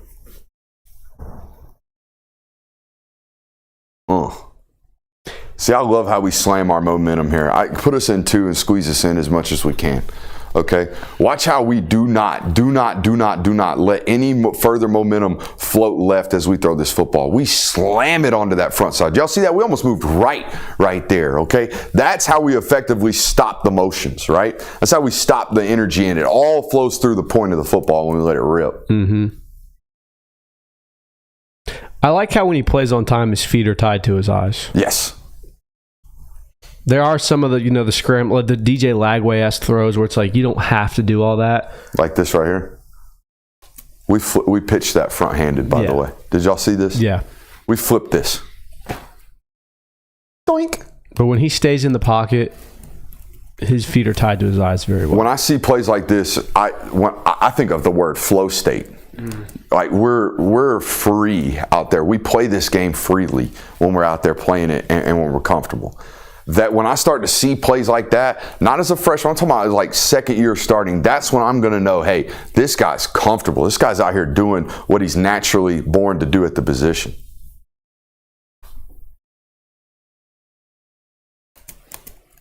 Did you see us get our left toe back in the ground right here, right there? Mm-hmm. That's how we get that juice on that ball. He knows how to find the energy to put through the football at all times. I'll tell you that much. Oh, we got some shit talking right here on the tape? Is that what we got? Hell yeah. Oof. Hell yeah. We got a sleeve tat, a Corvette, and some shit talk. Knowing what the comp has been on this highlight reel, and knowing that team probably just got beat by 50 points, and then this 5-star quarterback comes over and talks crap to you after beating you, is like, that has to be so demoralizing. Yeah. Like, it wasn't satisfying enough that you just beat us by 50. You have to walk over to us, and it demoralizes even more. But honestly, like, the shit talking is fair. When the guy beating you so bad starts like giving you compliments, like, hey, that was a good play, you're doing good, that's even more demoralizing in my opinion. It's good tape, though. Yeah, it is good. I'm glad we finally got to watch it. It definitely gives you a better understanding as to why everyone was so high on this guy. Not that I felt like the hype was unjustified. It was just you didn't know what you were getting. 6'4", 200. I think he's close to 230 now. He looks thick. 6'4", 230, 4.85 runner, 1-of-1 thrower of the football. We'll find out how well he progresses. We'll find out how well he reads defenses. We'll find out all that good stuff the further and further he gets on in his career. But from a lump of clay, don't get much better than that one right there. No, it does not. All right. Where should we go next? Y'all want to go to camp questions? More camp questions. Man, we've dumped a load of questions from sources over on Patreon. So here's what I did today, guys. And this is over on patreon.com/Brooks Austin. Okay, it costs you less than a pub sub over there. But I reached out to sources today and was like, hey, what are your biggest questions about this football team as we enter camp? Their responses are over there on Patreon. We will give you our responses right now. So, boys, I have about 11. How many questions you got going into fall camp? 5 or 6. 4. Okay. Y'all want me to start? I'll rattle off. Knowing that this is with knowing what your questions are. Mm-hmm. Do they have an explosive downfield passing attack that I think they're going to have? Yeah. Now, I don't know for a fact if I'm going to get that intel out, all right, during fall camp, but I heard the inklings during spring ball, all right, and I need confirmation during the fall. I mean, you saw it during spring ball. During the spring game that wasn't televised. I heard inklings all about it during fall camp. I want to continue to hear about that during or spring camp. I want to hear those continue during fall camp. Here's a question for you.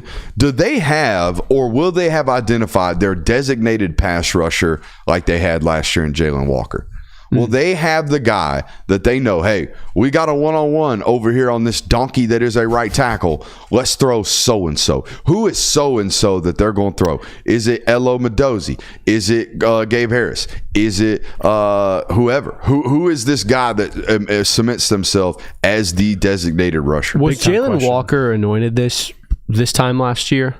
Because it felt like it was almost like we don't know who it is, and then Clemson I feel like happened. Against Clemson, they debuted his, like, we're going to let you play everything. Now, early on last year, this timeline got real jacked up because, remember, they were going to try to play Michael Williams as a jack last year before the ankle injury. That is so true. A lot of this got jacked up early on during fall camp. He ultimately reverted into that role as the season progressed with Michael's injury. So, I don't know. Chris Cole's a great option. We'll see if he ultimately ends up being it. But I'm curious to see who's that designated rusher this year for Georgia. In other words, who's their guy that's going to get home? What you got for me? Let's start trading. Okay. Let's start trading. How many different ways are they using Dylan Bell? And I'm more so getting at, like, I know at the beginning of spring there was kind of a conversation of, like, you might see Dylan Bell back in the backfield. But now you have Josh McCray, and it feels like your running back group is in a better spot than you were at that point in time. You got enough lightning in the room. Yeah, so, like, but maybe they're still experimenting with him there because I think you can create mismatches by lining him up in the backfield. And, like, how creative is Mike Bobo going to get with him now that you can move him around? And as we talked about last night, like, he can truly be that Swiss Army knife type type of football player for you this year. So, like, how creative are they getting with him? Yeah. Does someone emerge as the third cornerback in the rotation for Georgia? They've always had these kind of three guys where we have three players and there's two spots and we'll rotate them. Last year it was Julian Humphrey, Daniel Harris, and Dalen Everett with I'm blanking on his name. Number one, Ellis Robinson kind of being the fourth player. I think that they're probably not going to have four players rotating this year. It's Dalen Everett definitely. Daniel Harris presumably has that second spot, and then it's DeMello Jones and Ellis Robinson. I don't think that they're going to rotate those four guys. I think that they're going to narrow it down to three. So who emerges as that third guy? That's my question. Kind of basing off of a speculation. They might just rotate the four. I want to know, do they have their travel squad on the offensive line? Ooh. All right, so these are the 8 or 9 guys you're going to war with all year long, your rotation. Now, it can change throughout the year, right? Guys can earn their way in there, lose their spot, whatever it may be, but who are those 7 or 8 playable offensive linemen they feel like they can go into battle with? I feel like Georgia's offensive line was best when they were playing 7 guys, honestly. When they had the opportunity to rotate in Jamari Sawyer, to rotate in Cade Mays, all that meant was that guys better than those 2 NFL football players were on the field at the time. I don't know if you'll ever get back to that. You have an opportunity to, though. I think you got plenty of bodies that are playable. Are they going to be real elite football players? We'll find out. Is there an Xavier Truss on this year's roster? Oh, a swing 5? Yeah. Is Juan Gasson a swing 4? Juan Gasson's a swing 4, but he's a young swing I don't think they have a swing 5. Okay. You would imagine, though, that they're trying to get one because, like, they were doing this with Tate. Yeah. They were trying to, like, see if that... It's making Tate money right now, too. Oh, yes, it is. A lot of money. Big time. That dude's going to start as a rookie because of it. No, I don't think they have a swing 5 right now. Okay. That's a great question. And honestly, first time, long time. Yeah. Yeah. First time, long time. Truss was a 5-year player for you. We'll get a better answer on this come, like, first game. Yeah. When we see a random tackle out there taking center snaps. You know? Because that's how we figured it out about Xavier. Xavier never played center. We just knew during QC exchange he came out there for 4 straight years. So he must be able to snap if it were a dire circumstance. Right. Good point. But I mean, this year more than ever, they have more dedicated Euro center only bodies. Yeah, true. You know, like the last several years, it was just Cedric and Drew, and Jared wasn't even this. Jared was an interior lineman swing player. So yeah, now I feel like they have 3 guys on their roster in the form of Drew, Malachi Tolliver, and Walt Flynn that are strictly center-only football players. So maybe you don't necessarily need a swing 5. Maybe we only need a swing 4. Yeah, it's a good point. Just how ready is Elijah Griffin? Sounds very ready. I feel like we heard things during the spring, but I feel like they tried to keep it under wraps during the spring. I feel like we're going to see some leakage this fall about how good this freshman is going to be. Just watch the 30-second highlight clips they post. Yeah. Watch that. That gives you all you need to know about a football player. Just look for Big 92. I'll go play. Where's 92, right? I think. Didn't he force somebody? Or is he number 90. He switched the number. He forced the number switch for somebody. I thought he was 95. I'll look it up. It starts with a 9. I'm fairly confident. What do you got for me, Kirby? This is kind of a loaded question, 90. so it's multiple within one, but the running back rotation. What does Josh McCray look like for this offense? Because we haven't really seen him. He hasn't been on campus. You haven't heard a lot of inklings. Is Rod Robinson fully healthy? What does he look like? If you have all 3 of those backs available, what does the rotation look like there? What is Chauncey Bowens? Where do they factor in this? Does Bo Walker factor in? There's a lot of questions to be answered at the running back position right now that I feel like will become more clear by the end of fall. Going back to the offensive line discussion, who is going to be the first-round offensive lineman? Are you going to, and it doesn't have to be somebody that is draft eligible this next year. That's not what I'm talking about. I thought you were about to flex for the camera. No. I'm scratching my Bro went over here and did this, and I was like, oh, he's about to do something. No. Who is the first-round offensive lineman that is going to get snaps for this football team? And it's fine if it's Juan Gaston. Like, if Juan Gaston gets in there and he starts and he looks the role because he looks the part. But if he plays like it, then that's great too. But like, is Monroe Freeling going to turn into this year? I think there's opportunity for that to happen. Just like somebody, you got to get back to having those first-round guys up front because that's when you were your best. You want a live nug right now? Oh, yes. Yeah, live nug. I think they're going to start fall camp with Monroe Freeling at left tackle and Ernest Green at right tackle. That's what we said last night, though, isn't it? It is. I got it confirmed. We were projecting last night. I'm confirming tonight. I think that's how they're going to start fall camp. Now, whether or not they start week 1, I don't know. It's how they're starting fall camp. I think he is the first round talent in that room right now. He's not draft eligible. Well, he is draft eligible this year, but I don't think he's going to go this year. Yeah. We'll talk about him more in a little bit in the fall camp wish list. What offensive personnel are you at wide receiver? Not who are you playing. What personnel are you playing? Are you playing Noah and Colby Young together, which I think you should be doing? Or are we forcing those two guys to eat off the same plate at X while giving Dylan Bell an opportunity to play the Z and London Humphrey an opportunity and those guys? What are you doing personnel-wise at wide receiver? Can you not do both? You can. You got packages. Because I think that's... Call it towers. I think that might be more... 11 towers. Because you'll be in 11 personnel, but you'll have 2 towers at X and Z. I like it. Not a question, just a statement with a question mark, I suppose. So I guess a question, but Chris Jones? That's just a question I have this year. Like Chris Jones? I loved him out of high school. He got hurt last year, so he really wasn't available. You already have seen the other linebackers in the room. You know all the rave about them. Chris Jones, though, making a switch in a position. I think there might be some opportunity to make some things happen. Dude, just questioning about it. Chris Jones in high school. Okay, high school, Chris Jones. 6'3", 227 pounds, 4'5", The tape was phenomenal. The tape was phenomenal. I loved him so much. So I hope that here's some good on things. This network. Yes, you did. Yeah, I remember that. Right. Friend of the show, big time. So I'm with you. Chris good Jones? question. Like a good question. Like, hey, I'm gonna keep an eye out. Jones? Yeah. Question mark? What do you got for me? Mr. Jones? Which of these safety transfers is going to emerge this season? Or this camp, at least? We heard a lot of good things about Zion Branch. Adrian Maddox made some plays coming off the blitzes. I'm just interested. No one of these one of three has really emerged or have, set themselves apart, or have you heard inklings of, hey, they're really, really balling out this year or this spring, this offseason? I'm kind of interested to see what the rotation starts to look like there.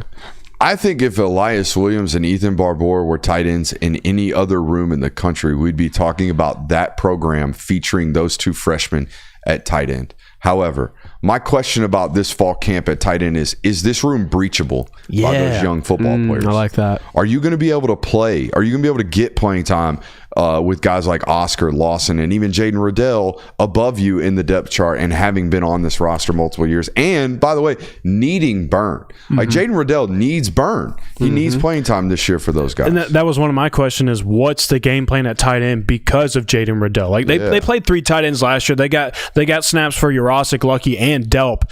Are you going to do the same thing with Riddell this year? Because, again, he is at a point in time like he has to get on the field for you. And then Ethan Barbour, is he going to play his way on the field? Is Elias Williams going to be such a mismatch that you have to get him on the field? Like, what is the overall game plan going to be at that position? Because it's so talented, but there's such few snaps that you can toss around. Yeah. Who's the freshman that flashes? Spring practice, we see them, we hear some things, and some of them make big plays, but for the most part, they're drinking out of fire hoses. Like, there is no way that you can grasp and fully cement yourself as, hey, I'm going to make some really big plays this year. Fall camp is when that happens, and it's when you hear the inkling. It's when we heard last year, like, hey, this KJ Bolden kid might be the real deal. It's when the Brock Bowers hype started around. It's when, the CJ Allen stuff. It always happens in the fall when we hear about that freshman that's really, kind of emerging. I want to know who it is this year. They normally play and rotate 3 tight ends. Do you think that rotation gets cut a little bit because of how deep they are at wide receiver?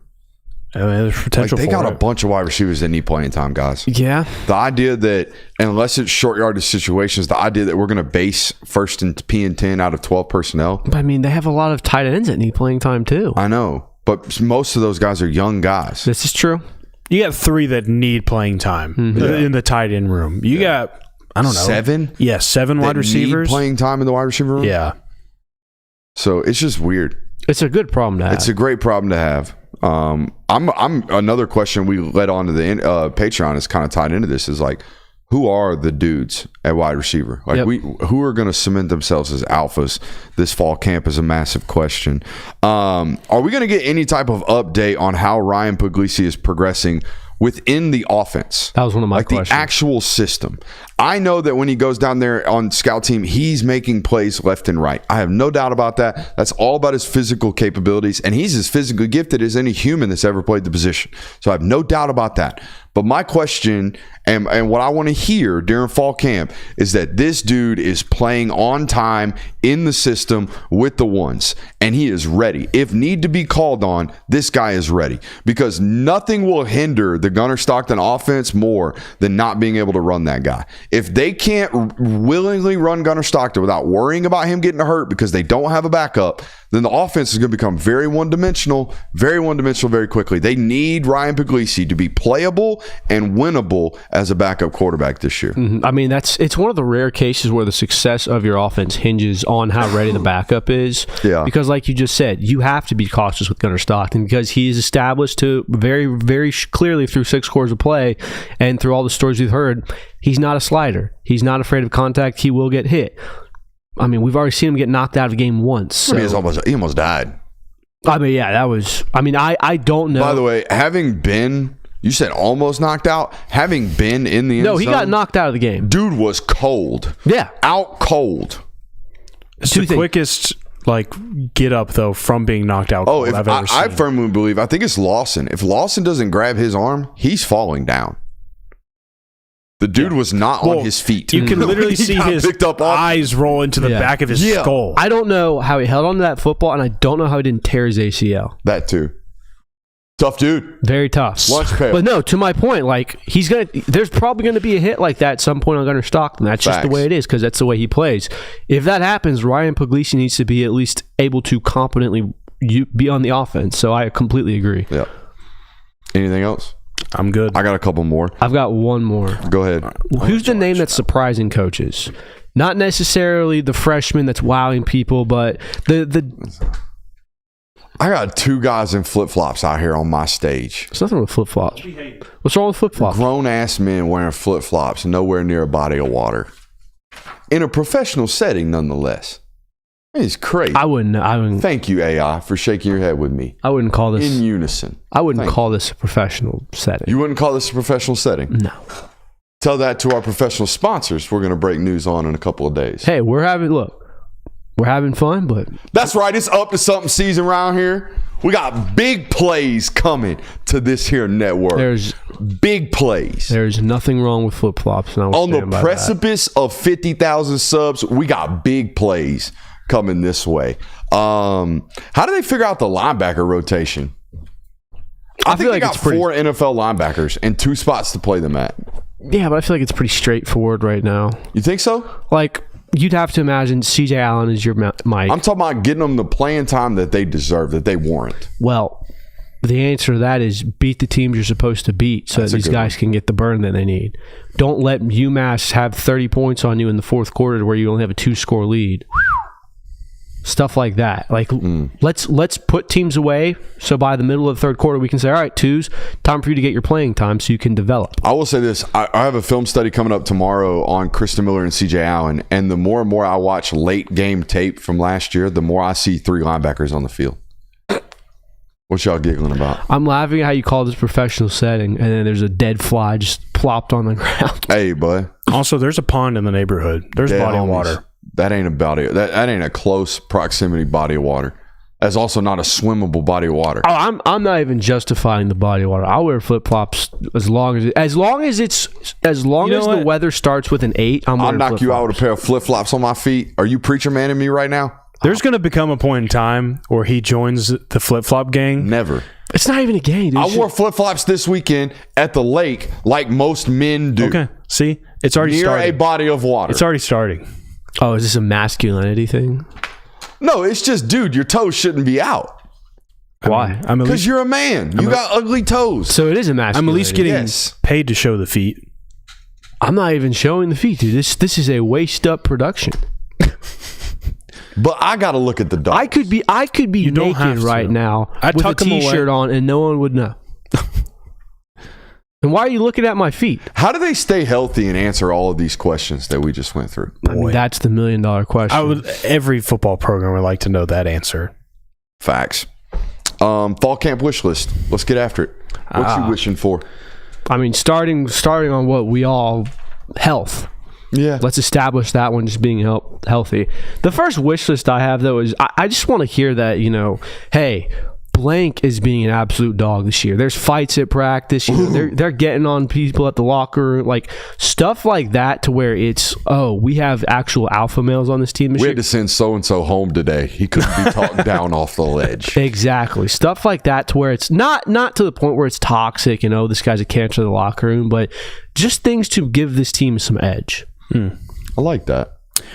Spurts of run game dominance, because here's the thing about fall camp, and it's like if you come away from fall camp and you're like, the run game was just dominant all day, they ran all over the defense, well, then you got a bunch of concerned people about the defense, so like you have to be a little careful about this. So I want spurts of run game dominance. I want to hear for an entire drive it was Nate Frazier, McCray, Cash Jones, Rob, and then the defense got after that ass. Yeah, and then the next drive is the defense giving it back. Like, that's what I want to hear, but I want to hear really good things about the run game.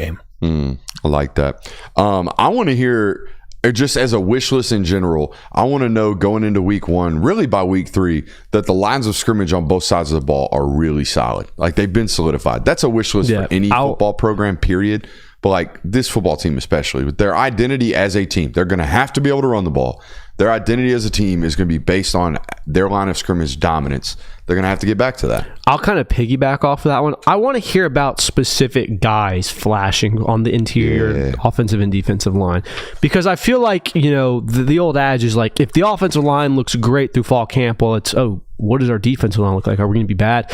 Vice versa. I want to hear about, hey, Kristen Miller looked unstoppable today, and then Daniel Calhoun was an unguarded, was a wall to him. Monroe Freeling, no one got past him. Like specific things about that, to where by the time you get to fall, the cohesive unit can actually look good against opposing teams. You know what a source told me today? A source told me today, if you told me how many yards per carry we were going to average, I would tell you exactly how many games we're going to win. I fully believe that. And the reason that makes sense is because I think they're going to be so predicated off of the ability to make you dedicate to stopping the run.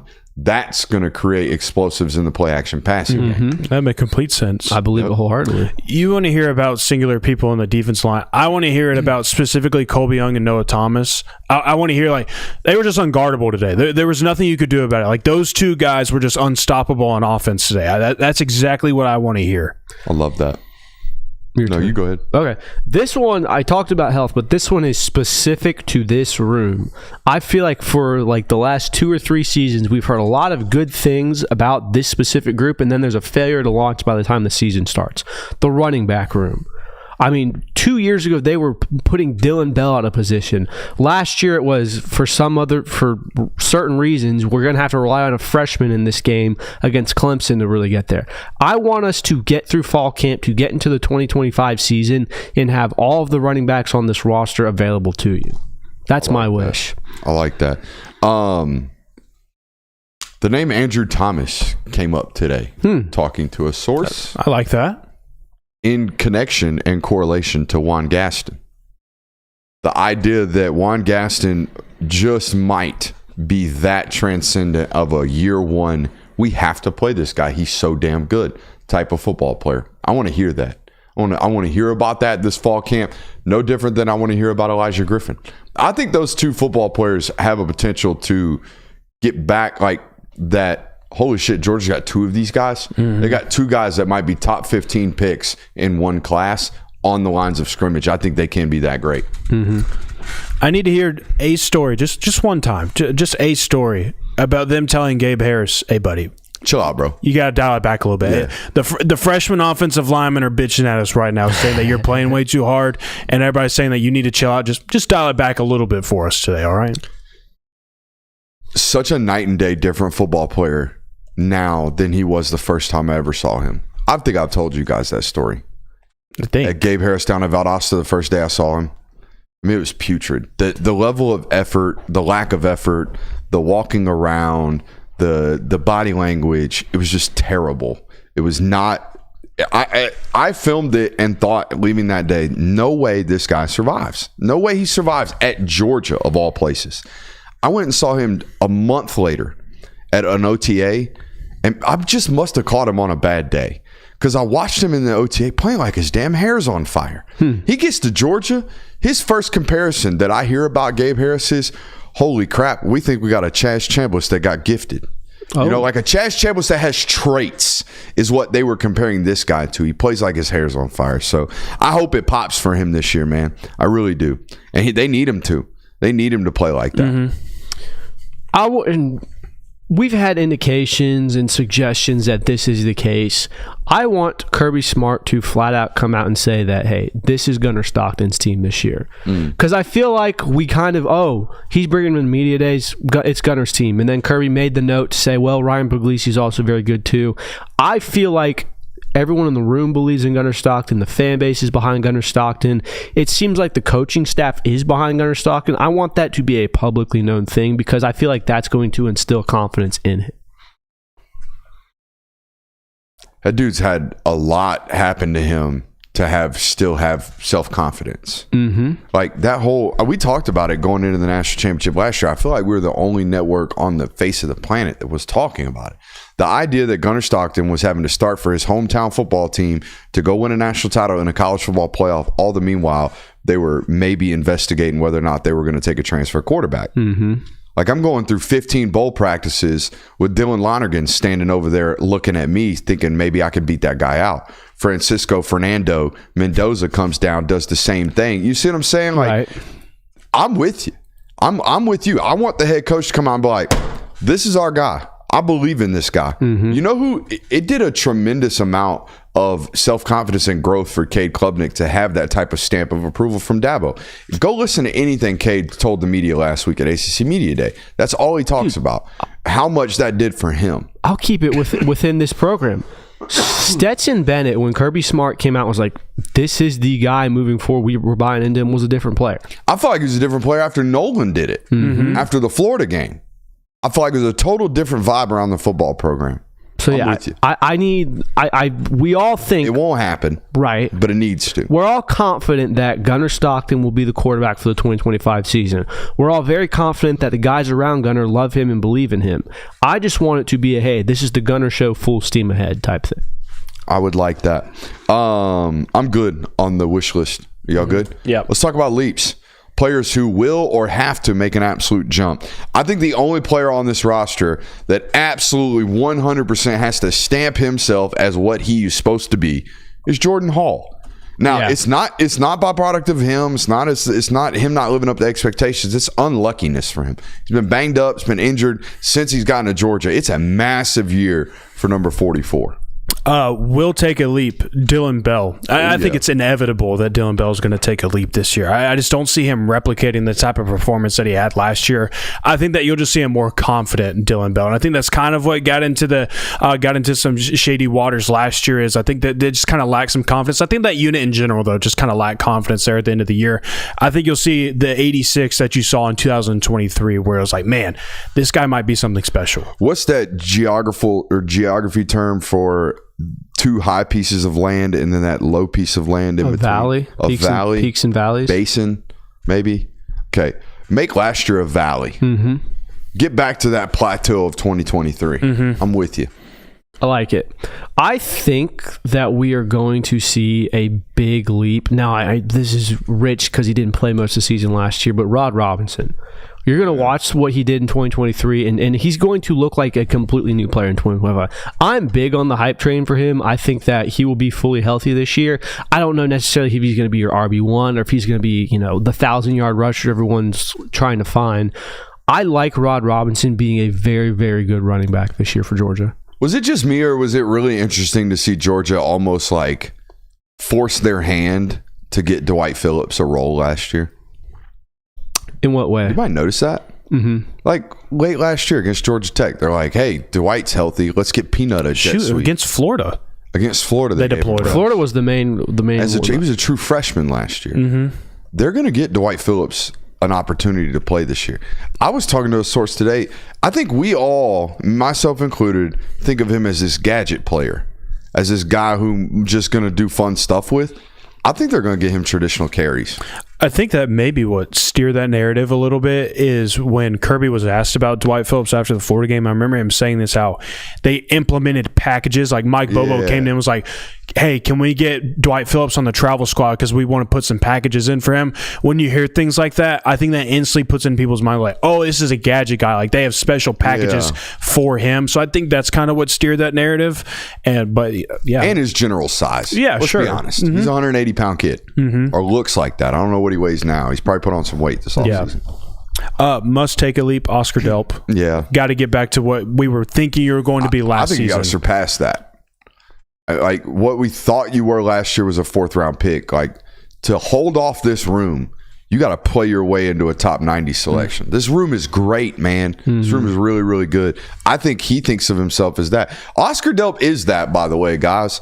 Oscar Delp is 6'5", 250 pounds and runs 4.52. Oscar Delp should be a top 90 football player. He's that talented. Okay, Todd Hartley has been very adamant. This is the best fundamentally sound blocker he's ever coached. Oscar Delp should be a great college tight end. I'm with you. It should be more than just, hey, go back to what we were. No. Be what you're supposed to be. That's the bar for Oscar Delp, in my opinion.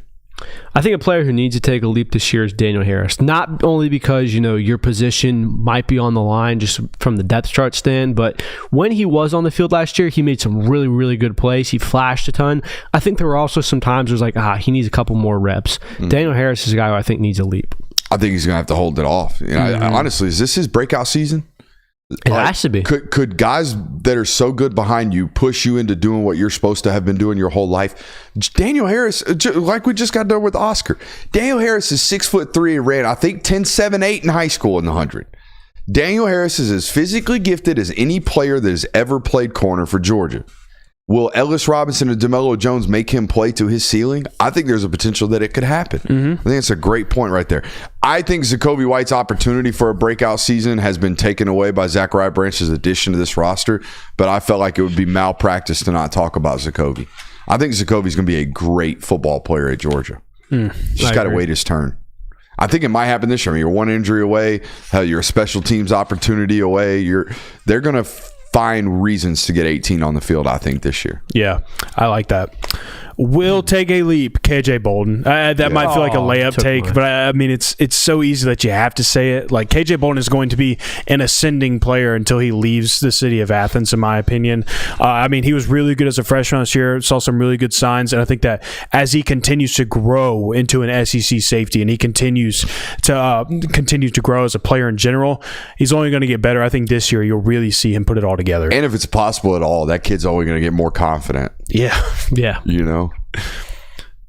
I don't think there hasn't been a freshman that I've watched that's looked that confident. Like Brock was just doing his business. Even Brock never exuded Brock confidence. still doesn't feel like he's super confident. But KJ was out there just like, very stoic. I was born to do this. I was born to do this from day one.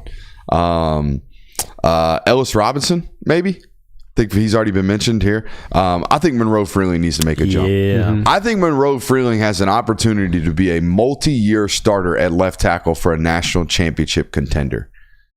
And if you do that at a high level, you're guaranteed to be a top 20 selection.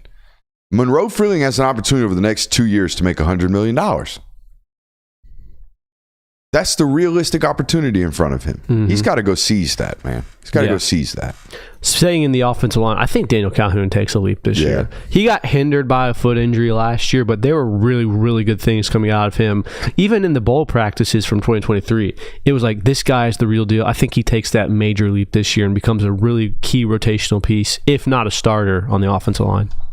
Very akin to your Daniel Harris one. Ja'Cory Thomas must take a leap this year. Just to hold his Just spot. to hold everybody else off. And we believe that he is going to start as a starter, but if you want to remain the starter for 13, 14 games or however long the season is this year, you're going to have to take some type of leap. And I know it's weird to say about a guy that's been with the program for 5 years now. Like, this is year 5 for him. Chat hit on one that I'm going to hold in the pocket if neither of you guys hit it. I have it next, I believe. Oh, yeah? Staying with the safety position. Kinda. I need Jonell Aguero to take a leap, not in just playing. Coverage alone. I think if you took Jonell Aguero and maximized his coverage ability and kept got ball knowers in the chat. I'm so proud. Everything else the same, he would be one of the best players in Georgia's secondary. I think he is one skill set away from being a very well-rounded star. I mean, if he could cover, he's a harder hitting Javon Bullard. Yeah. Pretty much, yeah. Oh, sorry. If he could cover and make plays on the ball. That's the other shortcoming of Jonell. Like, Yes. Obviously we're having problems staying close, but let's get close and then let's start making plays on the football. If we start making plays on the football, we are what those other guys were, and we're better in the run game. I think he's the best tackling star that they've had. He's the most physically dominant star that they've had. Physically dominant, yes. Tyke in 23 was a his very box good play was tackler. insane. Yeah, you're right. But no, he's got to take a big step from a coverage standpoint. Y'all talking Greg Blue. That's a different era of football where we're playing 2 safeties and 3 linebackers. We're talking about an era of football where we're playing 2 safeties, and nickel, and 2 linebackers. So it's a different era. Any more leaps? We're good there? I'm good there. Just All right, who's a name no one's talking about that we're about to show some I was going love? to say, CJ Allen needs a leap. Oh, yeah, Real CJ quick. Allen needs to take That's a leap. the obvious We're going answer. to take a look at that tomorrow. That's an obvious one. I think Raylan Wilson needs to take a leap too. Both those guys need to play at a higher rate to keep the young guys behind them off the field this year, which they're not going to be able to. I think they're going to rotate 4 guys at linebacker this year. Names no one is talking about. This is the London Humphreys segment. This was invented by me talking about London Humphreys in Discord yesterday, and you were like, "Oh crap, London Humphreys is on this team." I just forget about it because, like we said earlier in the show, there's 7 guys that need playing time in the wide receiver room, and London Humphreys is probably like the 5th name that you get to on that list, and you don't often start listing 5 wide receivers. So it's just like, oh yeah, returning starter London Humphreys is still in Georgia. Who else you got? Who are we not talking about enough? I don't think we're talking enough about Chauncey Bowens. You know, I feel like Josh McCray gets a lot of new love. I feel like Nate Frazier gets a lot of love. Bo Walker gets all the love. Chauncey Bowens is a dude. Chauncey Bowens is Quadzilla. Chauncey Bowens is 225 pounds and ran 10.8. And had a solid spring game, if I remember correctly. Solid ass spring game. So Chauncey Bowens. I like it. I feel like Xavier McLeod Yeah, has let's kind not of mistake him for Bowels, by the way. That's an unfortunate spelling error right there in the chat. that's an autocorrect again, yeah. Yeah. That's But no, unfortunate. I think that Xavier McLeod has kind of fallen in the Kristen Miller shadow. Yeah. Which is unfortunate because, I mean, now Kristen Miller is going to have a great season, we all think. But Oh, man, I'm so pumped for that film study tomorrow. Oh, my God. What a great tape Kristen Miller put on last year. Sorry. yeah, but no, my point exactly. It's like everyone's very excited about Christian Miller. Xavier McLeod has an opportunity to be another very, very solid defensive tackle for Georgia this year. Nasir Johnson. Chat's all over it. I know. They beat me to it, but Nasir Johnson. Ain't enough people talking about that one Big right there. sexy. Yeah, any type. You know, I got a heart for those types of people. All right, Nasir Johnson is that, and I don't know. I just got a lot of excitement about that one. I mean, when you're 6'5", 330 pounds, and you run around like old 5'6" does, you It's just fun to watch, man. I just love it. Absolutely. Enough people talk about Joseph Jonah-Jones, eh? I thought about putting him on this list. I feel like people know he played last year as a true freshman. Would have played more. Got hurt. What position is he playing? He's playing defensive end. Oh, okay. Yeah. I feel like that's one of those that Some people think he might be a 6'5", 330-pound human. But Not quite. I think he's a defensive end. a select. There's one person in this world who understands what we're talking about. That's okay. Continue. My next guy, Raylan Wilson, isn't getting talked about enough. That's fair. I had him on my list as well. I feel like for as much as we're like, hey, CJ Allen year 3, that's got to be this, like you have to take that step forward. Raylan Wilson also falls into this category to the point where I don't necessarily think he's getting the attention that he deserves. So I have Raylan Wilson on this list. Bruh. Darren, That's going crazy. Darren Ikenagbon. He is a guy. That boy Icky. And look, all it took was me showing up to practice for the first time, and I was like, sign me up today. I'm good. I'm buying that stock. Whenever it hits, I just know it's going to hit. You white eventually. scouted. Oh, 100%. Did you ever? I mean, it was like, I got to find the roster right now and find out who this guy is. And Number 11, right? yeah. Dude, he wears a freaky number, too. Just sold on it. Yeah, man. He's a good-looking football player. I think we're not talking about Cash Jones. Now, I understand that he's kind of relegated to a niche spot of the running game / passing game. He definitely has, I don't want to say limitations, but he definitely plays a role in that running back room. But for what he did for the offense, especially in the last 3 games of the season last year, isn't getting talked about enough. And I think there's a lot of potential there for him to have a larger role in the offense this season. Are enough people talking about Jaden Riddell? No. Probably not. He's kind of in the middle there. People don't talk about the middle. But in fairness, there hasn't been enough reason. Like, you haven't been given a reason to talk about Jay Riddell yet. How do we unstiff a player? How do we make him less stiff? Have you noticed this about him? Mm-hmm. Very elbowy, very stiff athlete, very stiff mover. How do we create more fluidity in that athlete? Because he's extremely explosive. Flexibility. You think so? Just like make him do yoga? Yeah. I was thinking like exclusively you're only allowed to listen to hip hop this offseason. Find some rhythm. Loosen up a little bit, man. You're a little too tight. You know? It's an interesting theory. This player's on my list because I think people don't want to talk about him, and I don't know. I understand why, but Ernest Green, I don't think people talk enough. I don't think people talk enough about Ernest Green because of what happened last year. But I think like with the knowledge that we have now about Ernest Green and what he was going through last year, and he's dealing with a shoulder injury, and it kind of explains why maybe he didn't play. Like I think people forget just how solid of a starter he was for you in 2023. So much so that people were saying he was going to be one of the best offensive linemen in the SEC going into last year. And then he has a season where he's banged up a little bit. He doesn't have it. He's not playing his best games. I think this year you might get that version back of Ernest Green. I think you might see Ernest Green being a solidified starter on this offensive line and be like, oh yeah, he was really good for Georgia at one point. I want to alter this segment.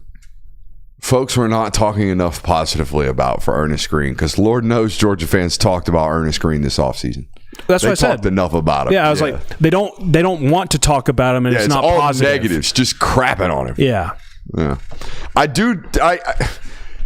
go try to block someone with one arm. You know, that's what Ernest and for that matter Monroe was doing the last part of the year last year. They're out there at left tackle with no left arm, out there chicken winging, trying to protect the speed rush. It's like really hard to do. Very hard. Really hard to do. Some would say impossible. Any others? That's all I got. Do we have nostalgia tape? Did we get Are we good? Are we good on the hour? I think we're just good on the hour. I'm good on the hour. Appreciate y'all for being here. Make sure you hit that thumbs up button on your way out. If you're not subscribed already, you need to be. Oh, we're short at 3 minutes. Don't worry. You're getting a whole entire Georgia